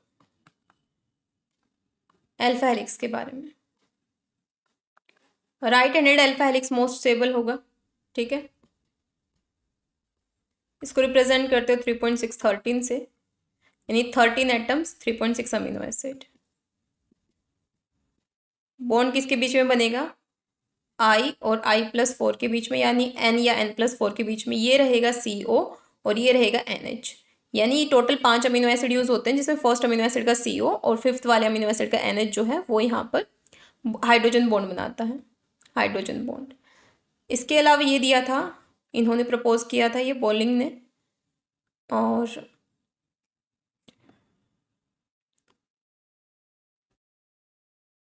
बीटा हेलिक्स का मैंने बताई दिया, 310 हेलिक्स होता है ये। बीटा हेलिक्स क्या होता है? 310 हेलिक्स होगा। और पाई हेलिक्स जो होता है ये होता है हमारा, इसमें बॉन्ड I+5 के बीच में बनता है। किसके बीच में बनता है? I+5 के बीच में बनता है। Residue in alpha helix typically adopt backbone, जो टोर्सन एंगल होते हैं वो -60 -45 पे होते हैं। तो रामाचंद्रन प्लॉट में इसके टोर्सल एंगल कौन से उस पे होंगे? -60 पे और -45, इन दोनों ही माइनस में रहे होंगे। आप रामाचंद्रन प्लॉट देख सकते हो। रामाचंद्रन प्लॉट में ये हेलिक्स देखो आप, चाहे लेफ्ट हैंडेड हेलिक्स देखो या राइट हैंड हेलिक्स देखो। एक बार हेलिक्स पे नजर मारो और ये देखिए, ये जो है ये -60 पे आपको दिख रहा है। राइट हैंडेड अल्फा हेलिक्स कहाँ दिख रहा है? -60 पे। और इधर भी देखोगे आप तो राइट हैंड अल्फा हेलिक्स के बारे में मोस्टली बात कर रहे हैं, तो हम लोग ये कहाँ देखने को मिल रहा है? -60 पे दिखने को मिल रहा है। और यहीं कहीं पर जो है -45 रहा, -40 रहा होगा, तो -60 और -40 पे देखने को मिलता है हमें, ठीक है। ये चीज़ें जो मैंने लिखवाई हैं आपको याद रखनी है। और जो कॉमनली अमीनो एसिड्स होते हैं अल्फा हेलिक्स के, अल्फा हेलिक्स में जो मोस्ट कॉमनली फाउंड वो अमीनो एसिड होते हैं वो मिथ्योनिन होता है, एलिनिन होता है, ल्यूसिन होता है, ग्लूटामेट होता है, लाइसिन होता है। MALEK, ठीक है। Glutamate and lysine, glutamate and lysine, E और लाइसिन को रिप्रेजेंट करते हैं के से, तो ये हो जाएगा मालिक, 1 लेटर कोडोन। लाइसिन को के से रिप्रेजेंट करते हैं। इसके अलावा जो रेस्ट्रिक्टेड होते हैं यहाँ पर, वो अल्फा हेलिक्स में जो रेस्ट्रिक्टेड होंगे अल्फा हेलिकल फॉर्म में, वो होते हैं प्रोलिन और ग्लाइसिन, ठीक है। इसके अलावा यहाँ पर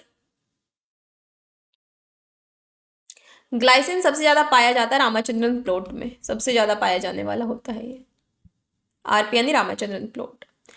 बीटा शीट के बारे में बात करें तो बीटा शीट में आपको एंटी पैरेलल पैरेलल कॉन्फ़िगरेशन देखने को मिलेगी, जिसमें से जो एंटी पैरेलल कॉन्फ़िगरेशन होता है ये स्टेबल होता है, हाइड्रोजन बॉन्ड यहाँ स्टेबल फॉर्म होता है। इसके अलावा यहाँ देख सकते हो, यहाँ पर प्रोलिन ग्लाइसिन जो होते हैं सबसे ज्यादा पाए जाते हैं इन बीटा टर्न। बीटा टर्न में प्रोलिन और ग्लाइसिन पाए जाएंगे, तो यहाँ ध्यान रख लेना बीटा टर्न में कौन से अमीनो एसिड पाए जाते हैं? प्रोलिन और ग्लाइसिन पाए जाते हैं। और वहीं पर अगर बीटा शीट के बारे में बात करें तो यहाँ पर ये साइड में देख सकते हो एरोमेटिक अमीनो एसिड बने हुए यहाँ पर, टायरोसिन, इसके अलावा ट्रिप्टोफेन और फिनाइल एलेनिन। यहाँ पर है Y with flower, Y represent करता है टायरोसिन को, इसके अलावा ट्रिप्टोफेन W से रिप्रेजेंट होता है F फ्लावर से। तो यहाँ पर बीटा शीट में पाए जाएंगे WYF, यानी ट्रिप्टोफेन, टायरोसिन, फिनाइल एलेनिन, तीनों एरोमेटिक अमीनो एसिड। और बीटा टर्न में पाए जाते हैं प्रोलिन और ग्लाइसिन सबसे ज्यादा अमीनो एसिड। और इसमें जो यहाँ पर आप देखते हो तो यहाँ पर जो अमीनो एसिड 2 है और अमीनो एसिड 3 होता है, ये मेनली टाइप बताता है कि कौन सा हमारा बीटा टर्न है। अमीनो एसिड 1 को रिप्रेजेंट करते हैं I से, इसको I+1 से, इसको I+2 से, और इस तरीके से रिप्रेजेंटेशन होते हैं। I+3 रहेगा यहाँ पर। तो यहाँ पर ये बताता है I+1 तो टाइप 1 बीटा टर्न है, I+2 तो टाइप 2 बीटा टर्न है। तो अमीनो एसिड 2 और 3 बताते हैं कि टाइप 1 है या टाइप 2 है हमारा बीटा टर्न। ठीक है। इसके अलावा बीटा शीट में ये चीज तो आपको पता है 310 देखने को मिलेगा, यानी 10 यहाँ पर एटम्स होंगे, 3 यहाँ पर क्या होंगे, अमीनो एसिड रहे होंगे।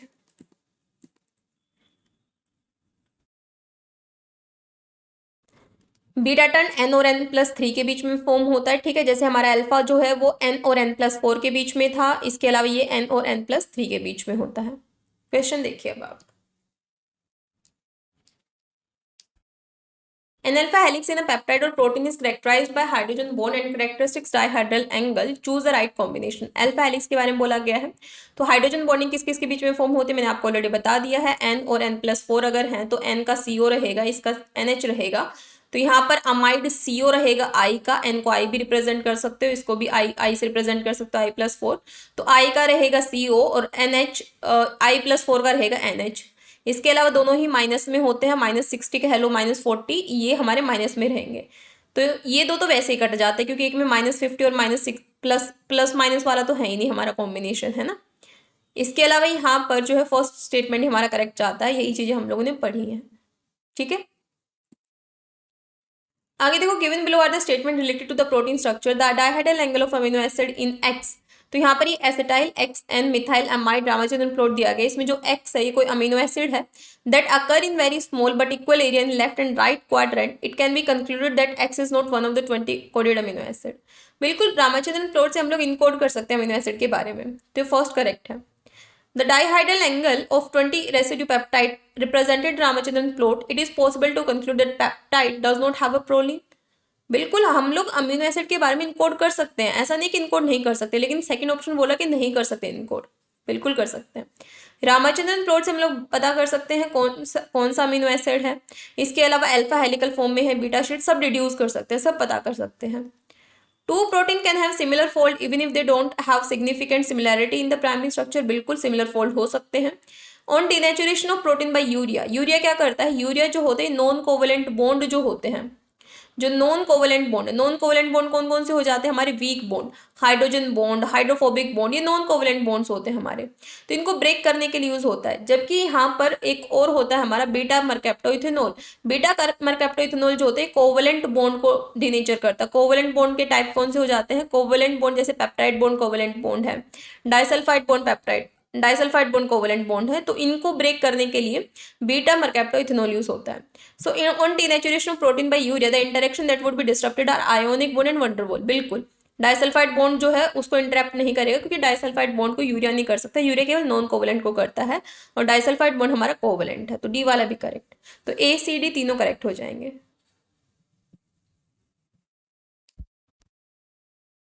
नेक्स्ट क्वेश्चन यहाँ दिया गया, the following are the four statement on the peptide या प्रोटीन कन्फॉर्मेशन। पहला, glycine has largest area of conformation, ये तो मैंने बताया ही आपको। आगे दिया गया है, uh 20 residue peptide that is acylated at the N terminal and amidated at the C terminal. For all the residue, it can be concluded that the conformation of peptide is helical turn stand. ये हम लोग नहीं conclude कर सकते, ठीक है। इसके अलावा नेक्स्ट यहाँ पर क्या दिया गया है, the allowed value of 5 for amino acid in protein are not valid for short peptide. की 5 वैल्यू जो होती है वो शॉर्ट पेप्टाइड के लिए अलाउ नहीं, ऐसा तो कुछ भी नहीं पढ़ा हमने, चाहे शॉर्ट पेप्टाइड हो चाहे लॉन्ग अमीनो एसिड चेन, दोनों के लिए है। एपेप्टाइड acetyl A1 A2 A3 amino acid यहाँ पर दिए गए हैं। Adopt well defined beta turn, बिल्कुल हमने पता है कि बीटा टर्न में जब बात करते हैं तो यहाँ पर 4 अमीनो एसिड इंक्लूड होते हैं, N और N+3 के बीच में एंगल बनता है जिसमें सेकंड और थर्ड अमीनो एसिड हमें बीटा टर्न के बारे में बताता है, तो ये करेक्ट है। आगे आप देख सकते हैं यहाँ पर बैकबोन यानी एग्जैक्ट बैकबोन यानी 3D स्ट्रक्चर कौन बताता है, एक्सरे क्रिस्टलोग्राफी, तो ये जो कि ऑप्शन नंबर 4 में ही दिया गया है बस हमें। पहले वाला CD बता रहा तो सर्कुलर डाइक्रोमिज्म जो है सेकेंडरी स्ट्रक्चर के बारे में इंफॉर्मेशन दे देता है।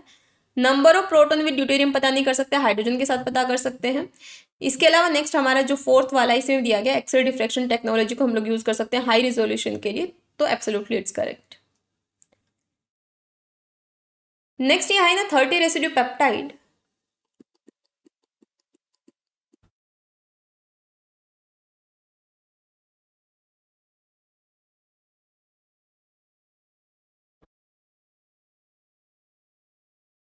तो यहाँ पर दिया गया है इन अ 30 residue peptide the dihedral angle phi or psi have been determined by one or more method when their values are examined in the Ramachandran plot.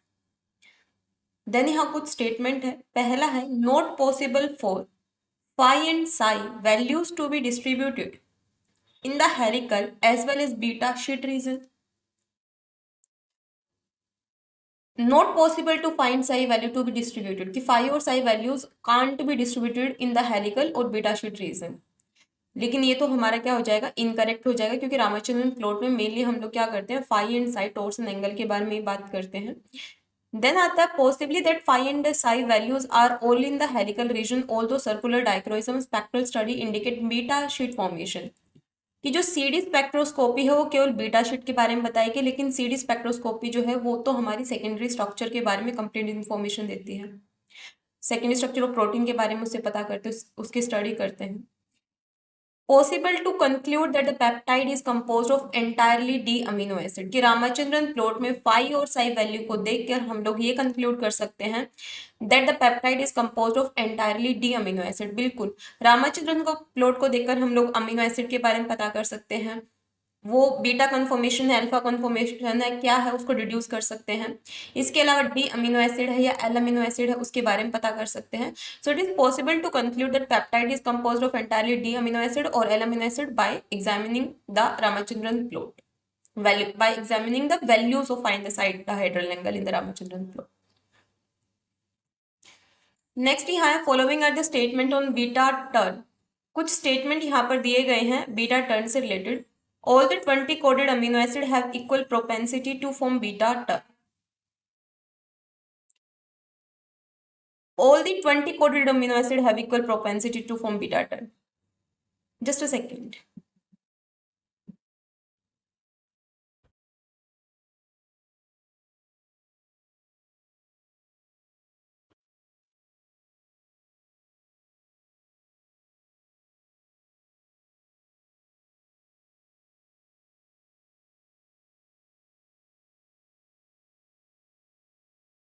Okay.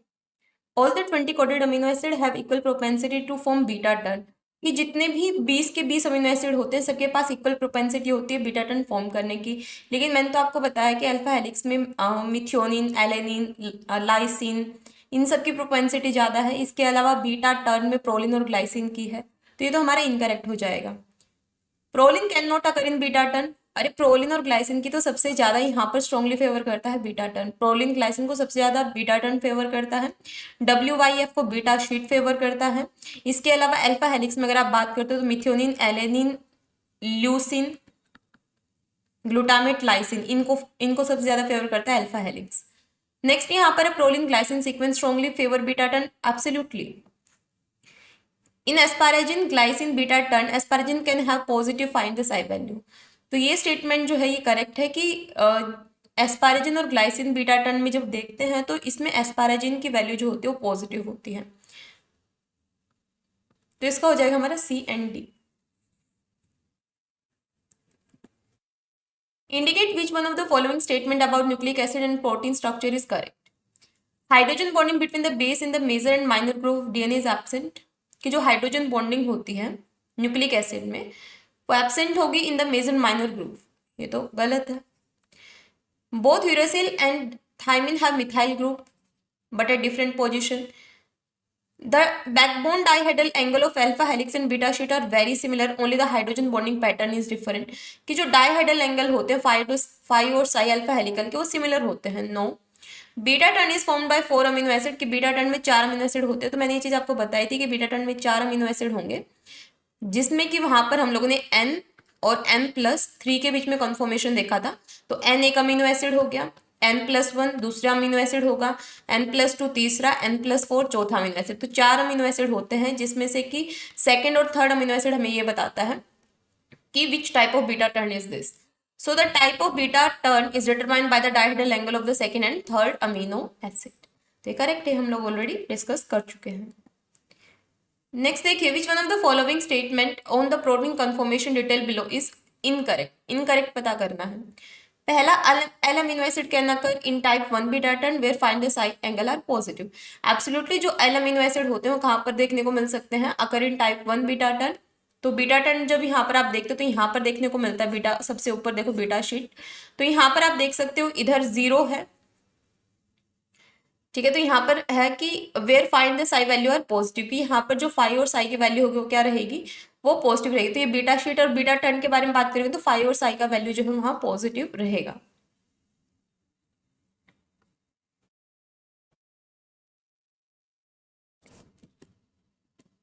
Then यहाँ पर peptide rich in proline is unlikely to adopt alpha helical, की जो peptide rich होगा proline में, बिल्कुल proline और glycine जो है उनको वो फेवर नहीं करता हमारा alpha helix. So proline is unlikely to adopt, यानी कि प्रोलिन जो है अल्फा हेलिक्स को अडॉप्ट नहीं करेगा, unlike proline residue have a high propensity to occur in beta turn, बिल्कुल प्रोलिन और ग्लाइसिन की प्रोपेंसिटी बीटा टर्न के लिए हाई होती है, अल्फा हेलिक्स के लिए नहीं होती। Dihedral angle find the psi of amino acid is unfolded protein are exclusively positive, exclusively की वजह से गलत हो गया, ठीक है। नेक्स्ट है which one of the following statement on protein conformation is not true, incorrect पूछा है। Dihedral angle of side chain in amino acid are depicted in Ramachandran plot, लेकिन जो रामाचंद्रन प्लॉट होता है वो साइड चेन के एंगल को नहीं बताता, वो मेन चेन के बारे में बताता है, तो ये गलत है हमारा। नेक्स्ट है infrared spectroscopy can be used to reduce hydrogen bonding in peptide, absolutely IR spectroscopy अगर आपने पढ़ी होगी आपने यूनिट 13 में, तो it can be used to reduce hydrogen bonding pattern.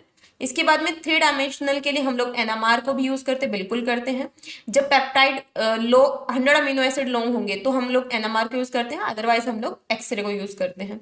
दोनों ही 3D स्ट्रक्चर के डिटर्मिनेशन के लिए यूज होती है। Globular protein have alpha helix and beta sheet component, बिल्कुल ग्लोबुलर प्रोटीन जैसे हीमोग्लोबिन हो गया, मायोग्लोबिन हो गया, can have alpha helix and beta sheet component. Next है यहाँ पर choose the correct statement about peptide in Ramachandran plot, peptide that are unstructured will have all the backbone dihedral angle in the dissolve region, कि peptide जो हमारे unstructured होंगे will have all the backbone find the sign the disallowed region, कि एक तो allowed reason होता है Ramachandran plot में कि कहाँ कहाँ किस किस को अलाउ किया जाता है, ये बोले कि डिसअलाउड रीजन में ही देखने को मिलेंगे फाई और the psi angle. No, it is not possible to conclude whether the two peptide adopt entirely helix और बीटा शीट कन्फर्मेशन, बिल्कुल रामाचंद्रन प्लॉट को देखकर हम लोग कंक्लूड कर सकते हैं ये चीज, गलत। Occurrence of beta turn conformation in a peptide can be deduced, कि जो पेप्टाइड है वो बीटा कन्फर्मेशन शो कर रहे हैं, ये हम लोग रामाचंद्रन प्लॉट को देखकर पता लगा सकते हैं, बिल्कुल पता लगा सकते हैं। पेप्टाइड का कन्फर्मेशन वो अल्फा हेलिक्स है, बीटा टर्न है, बीटा शीट है, ये पता लगा सकते हैं। इसी के साथ में हम लोग अमीनो एसिड के सीक्वेंस के बारे में अमीनो एसिड के जो सीक्वेंस है उसके बारे में पता कर सकते हैं, peptide sequence can not be reduced, ठीक है। इसके अलावा हम लोग ये पता कर सकते हैं कि कौन से अमीनो एसिड जो है वहां पर देखने को मिलेंगे।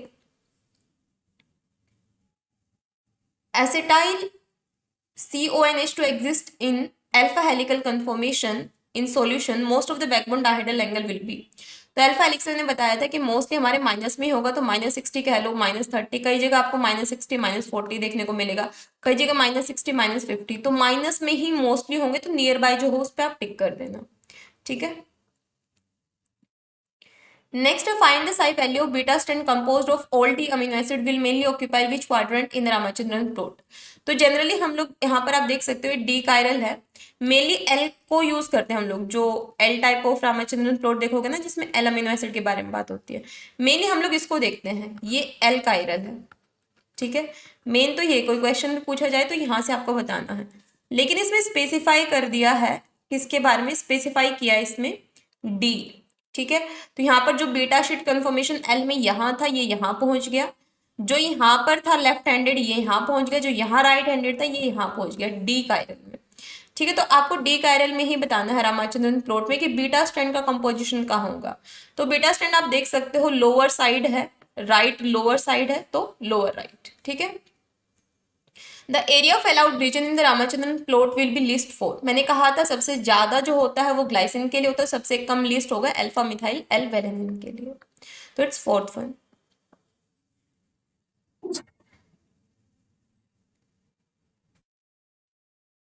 माइट भी लेक्चर आपको कुछ ज्यादा फास्ट फॉरवर्ड लग रहा होगा, लेकिन ये रिवीजन क्लास है तो फिर आई एम एक्सपेक्टिंग कि थोड़ा बहुत नॉलेज तो आपको होगा इन टॉपिक्स के बारे में। नेक्स्ट बात करते हैं हम लोग एंजाइम्स के बारे में। सो एंजाइम्स क्या होते हैं? प्रोटीनेशियस होते हैं नेचर में, एक्सेप्ट राइबोसोम। राइबोसोम जो होते हैं आरएनए होते हैं नेचर में। एंजाइम क्या करते हैं? इंक्रीज कर देते हैं रेट ऑफ रिएक्शन को। इंक्रीज कैसे कर देते हैं? लेट्स सपोज देखिए किस तरीके से फंक्शन करते हैं एंजाइम्स। देखो जैसे ये आप हो, ठीक है, जो सीएसआर की प्रिपरेशन कर रहे हो, एंड ये आपका फैकल्टी है, ठीक है। तो यहाँ पर जब आप खुद से प्रिपरेशन कर रहे हो, ठीक है, तो उस टाइम पर क्या होता है? उस टाइम पर आपकी एनर्जी ज्यादा लगती है, एनर्जी ज्यादा लगती है। लेकिन अगर कोई फैकल्टी आपको प्रिपरेशन करवा रही तो आपकी एनर्जी कम लगेगी। तो पहली चीज तो जो एक्टिवेशन एनर्जी जो है उसको ये कम करती है। जैसे मान लो सीएसआर की प्रिपरेशन करने के लिए पहले आपको इतनी एनर्जी लग रही थी, ठीक है, यानी एब्सेंस में, फैकल्टी के एब्सेंस में, यानी इंजाइम के एब्सेंस में पहले इतनी एनर्जी लग रही थी उस काम को करने के लिए, इतनी। अब जैसे इंजाइम प्रेजेंट है, ये एब्सेंट है, अब जब इंजाइम प्रेजेंट है तो इसी काम को करने के लिए अब लेट सपोज आपकी इतनी एनर्जी लग रही है जब इंजाइम प्रेजेंट है। समझ गए? तो ये क्या करिए? एनर्जी को कम करिए, एक्टिवेशन एनर्जी को कम करती है। कैसे? By increasing rate of reaction को बढ़ा देती है। रेट ऑफ रिएक्शन को कैसे बढ़ा देती है? जो सब्जेक्ट पहले आप 2 महीने में कंप्लीट कर रहे थे, फैकल्टी आ गई तो वही अब 15 दिन में कंप्लीट कर दे रहे हो, क्योंकि आपको एक्स्ट्रा मेहनत नहीं करनी पड़ रही। तो क्या कर दे रही है? इंजाइम रेट ऑफ रिएक्शन को इंक्रीज कर देती है। ठीक है, इतनी बात समझ में आई? तो आप देख सकते हो ये क्या कर देती है? इंक्रीज कर देती है रेट ऑफ रिएक्शन को बाय डिक्रीजिंग एक्टिवेशन एनर्जी। समझ में आ गई? एक्टिवेशन एनर्जी को डिक्रीज करती है हमारी। ये देख सकते हो activation energy without catalyst, enzyme act as an catalyst, तो कैटलिस्ट के एब्सेंस में इतनी लग रही है, इतनी। और जो कैटलिस्ट प्रेजेंट है तो रेड से देख सकते हो आप, इतनी लग रही है एंजाइम के प्रेजेंस में। तो ये एक्टिवेशन एनर्जी को कम करती है, ये रेट ऑफ रिएक्शन को बढ़ाती है। रेट ऑफ रिएक्शन को कैसे बढ़ाती है? Just wait for few second.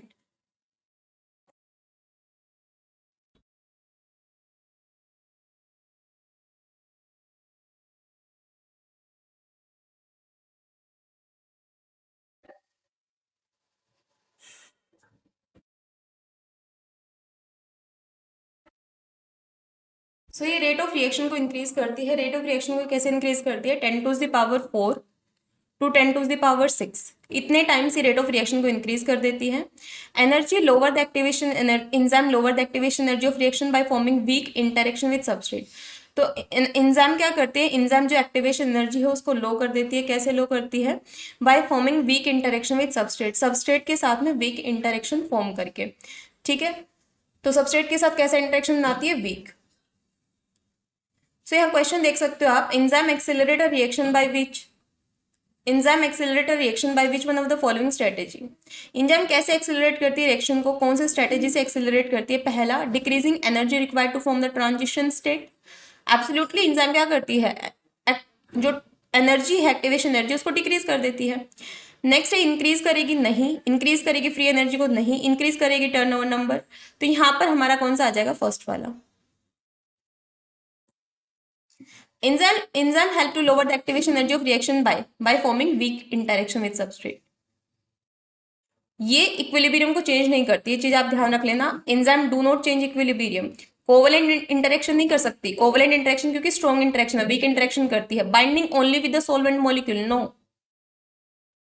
Next question देख सकते हो आप यहाँ पर। इस ये देखने से पहले एक बार ये देखो, जो एफएमएन और एफएडी है मेनली कहाँ काम करते हैं? ये हाइड्रोजन ट्रांसफर करने का काम करते हैं। क्या करने का काम करेंगे? हाइड्रोजन ट्रांसफर करने का।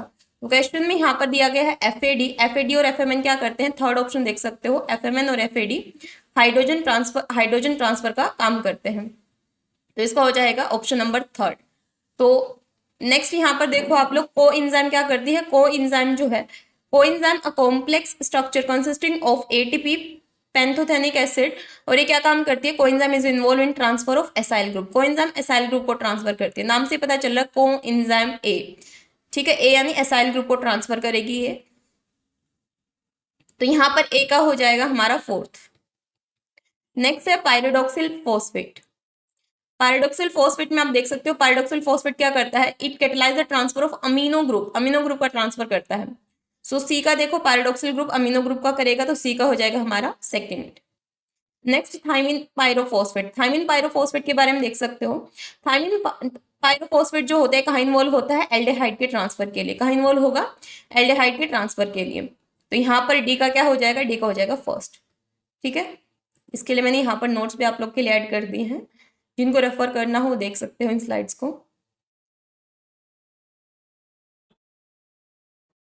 ये थायमिन पायरोफॉस्फेट जो है ये आपके लिए यहाँ पर इंपॉर्टेंट है। यहाँ पे जब भी आप लोग ग्लाइकोलाइसिस पढ़ते हो तो ग्लाइकोलाइसिस के बाद में आपका पायरुवेट बनता है एज अ रिजल्ट, दो पायरुवेट मॉलिक्यूल, और पायरुवेट से बनता है एसिटाइल कोएंजाइम में। क्या बनता है, एसिटाइल कोएंजाइम में।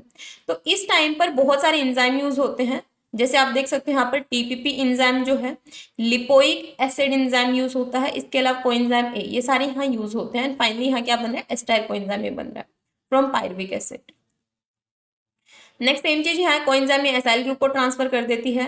एफएडी क्या करेगा, एफएडी इलेक्ट्रॉन ट्रांसपोर्ट चेन में इलेक्ट्रॉन को ट्रांसफर करता है। पैराडॉक्सिल फॉस्फेट क्या करता है, पैराडॉक्सिल फॉस्फेट हमारा अमीनो ग्रुप को करता है। तो इस तरीके से क्वेश्चन भी आपका लग जाएगा, सेम वैसा ही क्वेश्चन है। नेक्स्ट यहाँ पर आप देख सकते हो इनहिबिटर्स के बारे में। एंजाइम्स में competitive, non competitive, uncompetitive inhibition देखने को मिलता है। कॉम्पिटिटिव में वी मैक्स अनचेंज रहता है, केएम का वैल्यू इंक्रीज होता है। नॉन कॉम्पिटिटिव में वी मैक्स डिक्रीज होता है, केएम का वैल्यू अनचेंज रहता है। अनकॉम्पिटिटिव में दोनों ही वी मैक्स और केएम जो है डिक्रीज होते हैं। क्वेश्चन में पूछा गया है enzyme catalysed reaction were measured in the presence and absence of inhibitor for an uncompetitive inhibition. तो अनकॉम्पिटिटिव इनहिबिशन में क्या होता है, तो अनकॉम्पिटिटिव में वी मैक्स और केएम दोनों ही डिक्रीज होते हैं। तो ऑप्शन नंबर थर्ड हो जाएगा।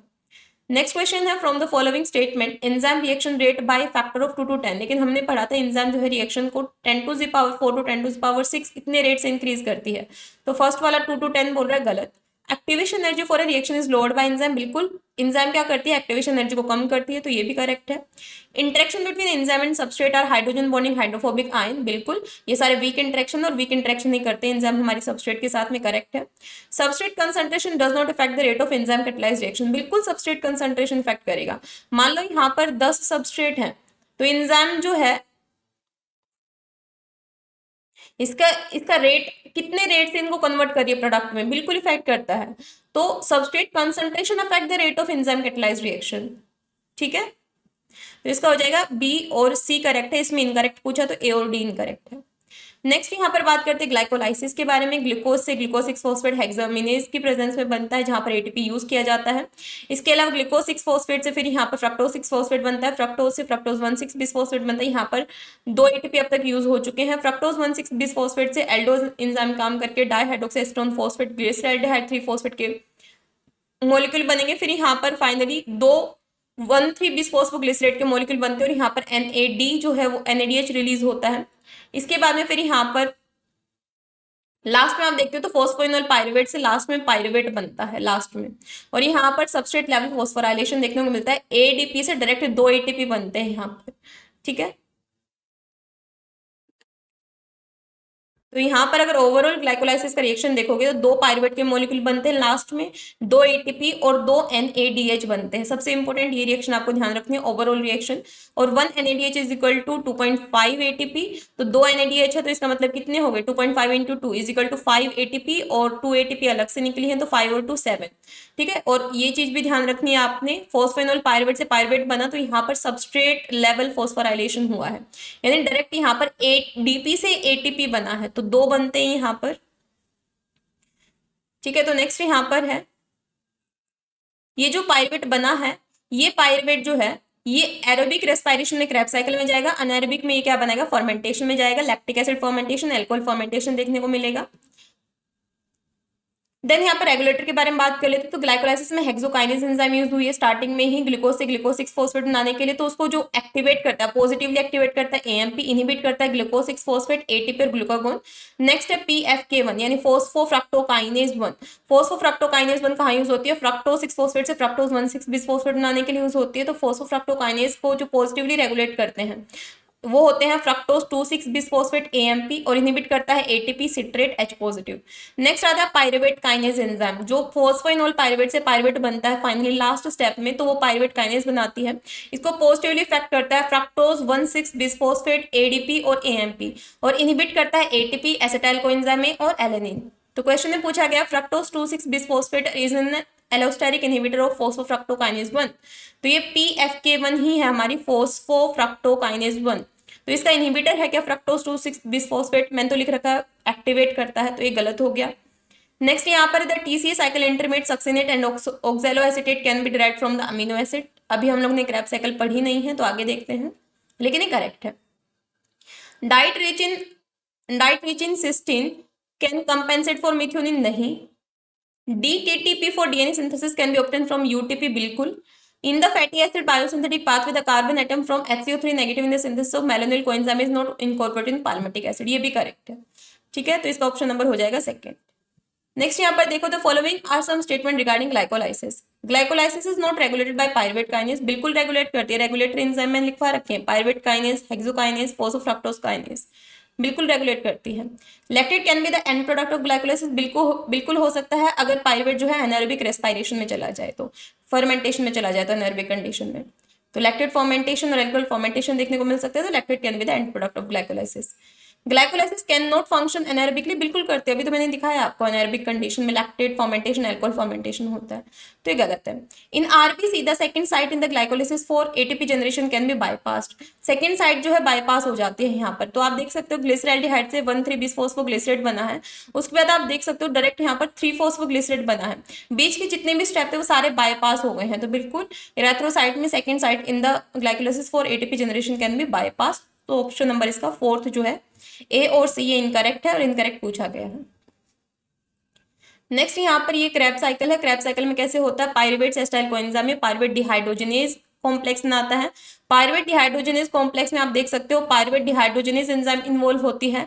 डाइहाइड्रोलिपोइल ट्रांसएसिटाइलेज, डाइहाइड्रोलिपोइल डिहाइड्रोजनेज, ये सारे एंजाइम बना मिलके ये कॉम्प्लेक्स बनके पायरुवेट डिहाइड्रोजनेज, डाइहाइड्रो ट्रांसएसिटाइलेज, डाइहाइड्रो डिहाइड्रोजनेज, ये तीनों एंजाइम मिलके तब पायरुवेट डिहाइड्रोजनेज कॉम्प्लेक्स बनाती हैं। तो ये क्या करती है, एसिटाइल कोएंजाइम ये बनाती है, 2 मॉलिक्यूल एसिटाइल कोएंजाइम के बनेंगे और यहाँ से भी आपका NADH रिलीज होता है। इसके अलावा नेक्स्ट यहाँ पर फाइनली यहाँ पर क्या बनता है, यहाँ पर ऑक्सैलोएसीटेट रहता है हमारा और एसिटाइल कोएंजाइम ये मिलके क्या बना देते हैं, सिट्रेट, सिट्रेट से बनता है आइसोसिट्रेट, यहाँ पर भी NADH रिलीज होती है। आइसोसिट्रेट से बनता है अल्फा कीटोग्लूटारेट, यहाँ पर भी NADH रिलीज होती है। फिर सक्सिनाइल कोएंजाइम में बनता है, यहाँ पर GTP रिलीज होती है। फिर यहाँ से सक्सिनेट से, फिर फ्यूमरेट से, मैलेट से ऑक्सैलोएसीटेट। जो यहाँ पर ओवरऑल रिएक्शन देखोगे तो ओवरऑल रिएक्शन में आप देख सकते हो स्टार्टिंग में एसिटाइल कोएंजाइम ए है, इसके अलावा फिर यहाँ पर टोटल देखो 1, 2 एंड 3, 3 NADH प्लस है। इसके अलावा एक यहाँ पर FAD है, FAD यूज हुआ है। इसके अलावा एक यहाँ पर GDP यूज हुआ है विद फॉस्फेट। इसके अलावा 2 वाटर मॉलिक्यूल जो है यहाँ पर यूज हुए हैं, ठीक है। तो यहाँ पर क्या देखने को मिलता है, यहाँ पर जब ये सारे यूज हुए हैं तो यहाँ पर 2 तो कार्बन डाइऑक्साइड रिलीज होती है। इसके अलावा यहाँ पर देख सकते हो कार्बन डाइऑक्साइड, एक कार्बन डाइऑक्साइड यहाँ रिलीज हुई, एक यहाँ रिलीज हुई, 3 NADH बने, एक FAD से FADH2 बना, GDP से GTP बना, कोएंजाइम A प्लस 3 हाइड्रोजन, ये ओवरऑल रिएक्शन है। तो यहाँ पर आप देख सकते हो क्वेश्चन में, यहाँ पे ये क्वेश्चन के लिए आपको ये जितने भी डायग्राम्स नहीं याद होने चाहिए, यहाँ पर स्ट्रक्चर याद होने चाहिए। तो यहाँ पर स्ट्रक्चर बना हुआ है COO, CH2, CH3 और COO। तो यहाँ पर एक तरीके से आप कैसे ध्यान रख सकते हो, जो ऑक्सैलोएसीटेट था ना ये 4 कार्बन का होता है और पायरुवेट से एसिटाइल कोएंजाइम में बनी एसिटाइल कोएंजाइम ए जो है ये 2 कार्बन की होती है। ये दोनों ने मिलके क्या बनाया था, इन दोनों ने मिलके सिट्रेट बनाया था। सिट्रेट होता है हमारा 6 कार्बन का, बाकी जितने भी बनेंगे सब 6-6 कार्बन के बनेंगे क्रैब साइकिल में। तो पहले यहाँ पर ऑक्सैलोएसीटेट ऑप्शन में है, तो सबसे पहले ढूंढ लो कि 4 कार्बन कहाँ है। ये देखो 1 2 3 4 5, ये 5 है, 1 2 3 4 5 6 है इसमें, 1 2 3 4 5 है इसमें, इसके अलावा 1 2 3 4। तो डी वाले में 4 है, नहीं डी वाला हमारा पक्का ऑक्सैलोएसीटेट है। तो डी वाला ऑक्सैलोएसीटेट है, तो 2 ऑप्शन में है, सेकंड में और थर्ड में। ये चीज हमें ध्यान होगी कि सेकंड और थर्ड में ये दिया गया है, ठीक है। इसके अलावा नेक्स्ट यहाँ पर आप देख सकते हो, नेक्स्ट यहाँ पर आप देख सकते हो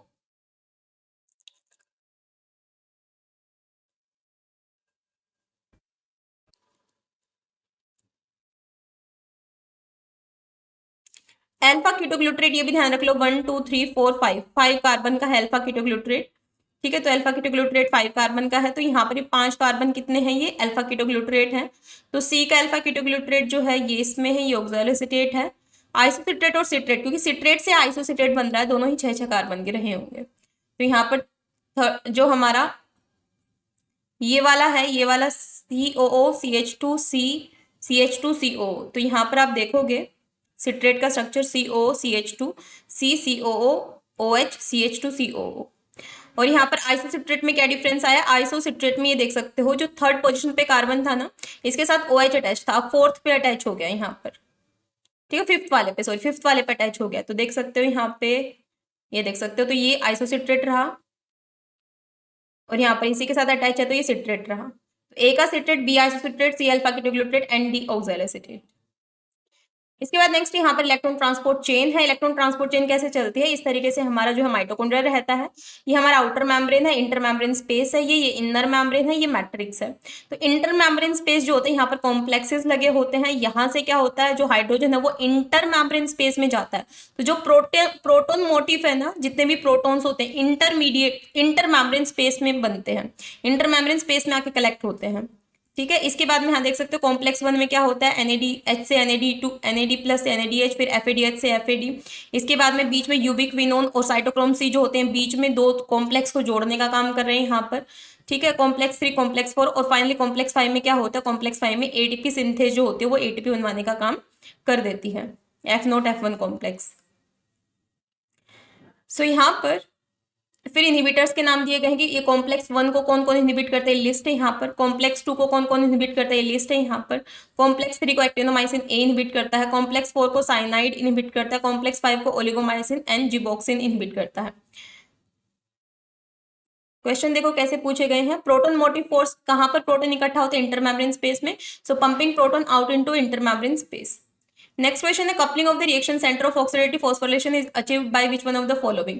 तो जो रिएक्शन सेंटर को कपल करके रखे, जोड़ के रखे, तो मैंने कहा था जोड़ के कौन रख रहा है, यहाँ पर जोड़ के आप देख सकते हो यूबिक्विनोन रखता है, इन दो को जोड़ के साइटोक्रोम C रख रहा है, तो कपलिंग के लिए कौन काम आ रहा है, साइटोक्रोम C एंड यूबिक्विनोन, जो कि ऑप्शन नंबर हमारे थर्ड में दिया गया है।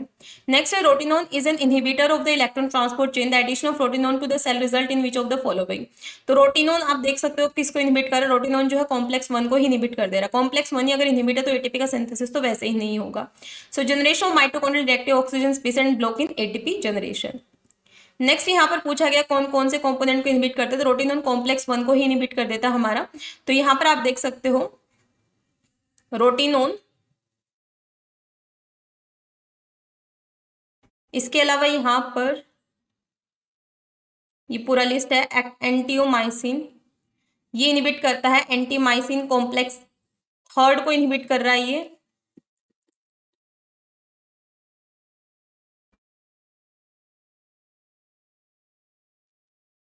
कॉम्प्लेक्स 3 को।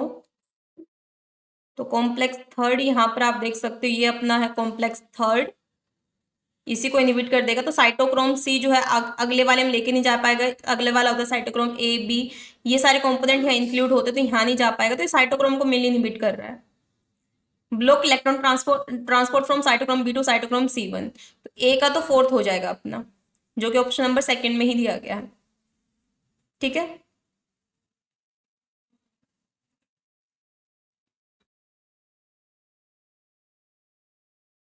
अच्छा नेक्स्ट यहाँ पर ध्यान रख सकते हैं जो ओलिगोमाइसिन होता है वो एटीपी सिंथेज को इनहिबिट करता है, और वेलिनोमाइसिन जो है इनर माइटोकॉन्ड्रियल मेम्ब्रेन पोटेंशियल को इनहिबिट करता है। ये सारी इनहिबिटर्स हैं, आप एक लिस्ट बना लेना इनकी।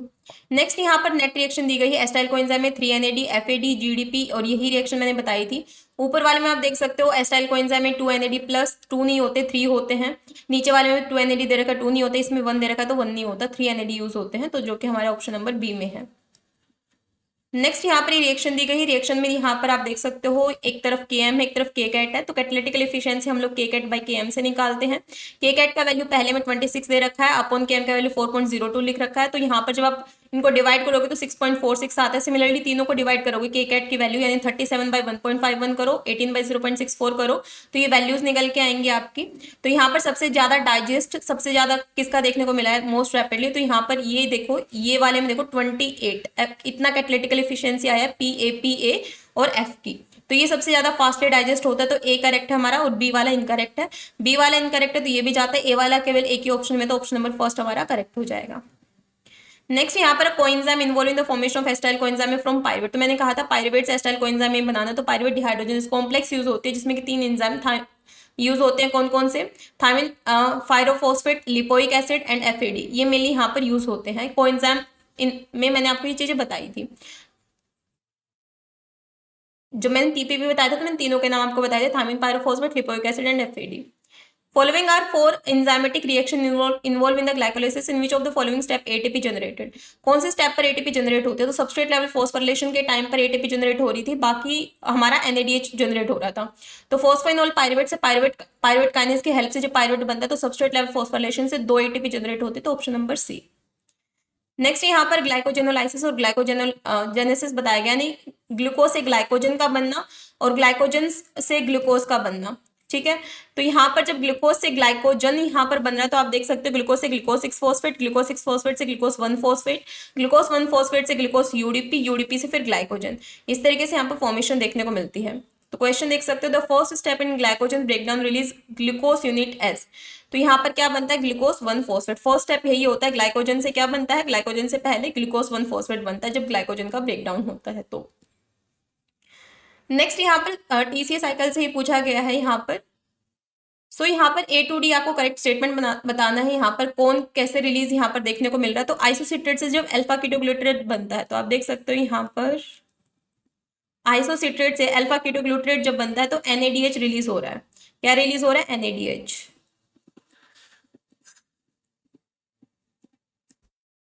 तो यहाँ पर NAD प्लस से NADH, ठीक है। इसके बाद में अल्फा कीटोग्लूटारेट से जब सक्सिनेल कोएंजाइम बनता है तो क्या होता है? यहाँ पर भी NAD प्लस से NADH प्लस H पॉजिटिव बनता है। सक्सिनेल कोएंजाइम से सक्सिनेट के टाइम पर यहाँ पर आपका GDP जो है उसे GTP बनता है। इसके अलावा यहाँ पर सक्सिनेट से फ्यूमरेट के टाइम पर FADH2 बनता है, जो कि आपके फर्स्ट ऑप्शन में और सेकंड ऑप्शन में दिया गया है। लेकिन अगर एनिमल्स के केस में यहाँ पर पूछा गया तो एनिमल्स के केस में हम लोग GTP वाले को यहाँ पर टिक मारेंगे, ठीक है। वैसे इसके दोनों ऑप्शन ठीक हो सकते हैं, फर्स्ट और सेकंड ऑप्शन ही। नेक्स्ट देखिए यहाँ पर during respiration which of the following process occur only inside the mitochondria not cytoplasm. तो हमें पता है कि ग्लाइकोलाइसिस हमारी साइटोप्लाज्म में होती है, बाकी क्रेब्स साइकिल और इलेक्ट्रॉन ट्रांसपोर्ट चेन हमारी माइटोकॉन्ड्रिया में चलती है। तो टीसीए साइकिल को सिट्रिक एसिड साइकिल के नाम से भी जानते हैं, क्योंकि पहला जो सबस्ट्रेट है हमारा सिट्रिक एसिड बनता है, ऑक्सैलोएसिटेट और एसिटाइल कोएंजाइम में मिलकर पहला सबस्ट्रेट सिट्रिक एसिड है, इसलिए इसको सिट्रिक एसिड साइकिल कहा जाता है। और जो इलेक्ट्रॉन ट्रांसपोर्ट चेन है उसको ऑक्सीडेटिव फॉस्फोराइलेशन के नाम से भी जानते हैं। सिट्रिक एसिड साइकिल में नेट गेन क्या हुआ है? 1 GTP, 3 NADH, 1 FADH2, 2 carbon dioxide and water. तो इसका फर्स्ट ऑप्शन हमारा करेक्ट हो जाएगा।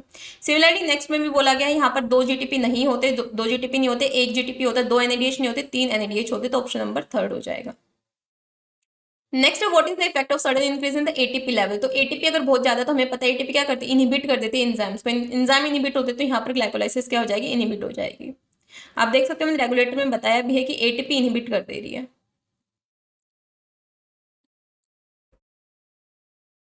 ये देख सकते हो यहाँ पर जो एटीपी है, एटीपी क्या कर रही है? देखो एटीपी क्या कर रही है? इनहिबिट कर रही है पाइरुवेट काइनेज को। अगर एटीपी जो है ये भी यहाँ पर भी फॉस्फोफ्रक्टोकाइनेज को भी इनहिबिट कर रही है, एटीपी जो है हेक्सोकाइनेज को भी इनहिबिट कर रही है। तो अगर एंजाइम इनहिबिट है तो ग्लाइकोलाइसिस चलेगी कैसे? तो एटीपी अगर बहुत ज्यादा है तो it inhibit glycolysis. Next, which one of the following enzyme not involve as a pyruvate dehydrogenase complex. मैंने बताया था pyruvate dehydrogenase dihydrolipoyl transferase dehydrogenase use होता है, ऑक्सीडेज यूज नहीं होता। ये कॉम्प्लेक्स मैंने अभी आपको दिखाया भी था। नेक्स्ट, ग्लूकोज से ग्लूकोज 6 फॉस्फेट और ग्लूकोज 1 फॉस्फेट, ये ग्लाइकोजन बनता है लास्ट में यहाँ पर। देन यहाँ पर फ्रक्टोज 6 फॉस्फेट के बाद लास्ट में पाइरुवेट बनेगा, हमें पता है। और 6 फॉस्फोग्लूकोनेट जो है इससे राइबोस 5 फॉस्फेट बनेगा। ये HMP शंट यहाँ पर दिया गया है। इसको करने की इतनी ज्यादा नीड है नहीं, लेकिन अगर आपका मन हो तो आप कर भी सकते हो। तो HMP शंट का मैंने ऑक्सीडेटिव फेज का यहाँ पिक्चर लगा दिया है।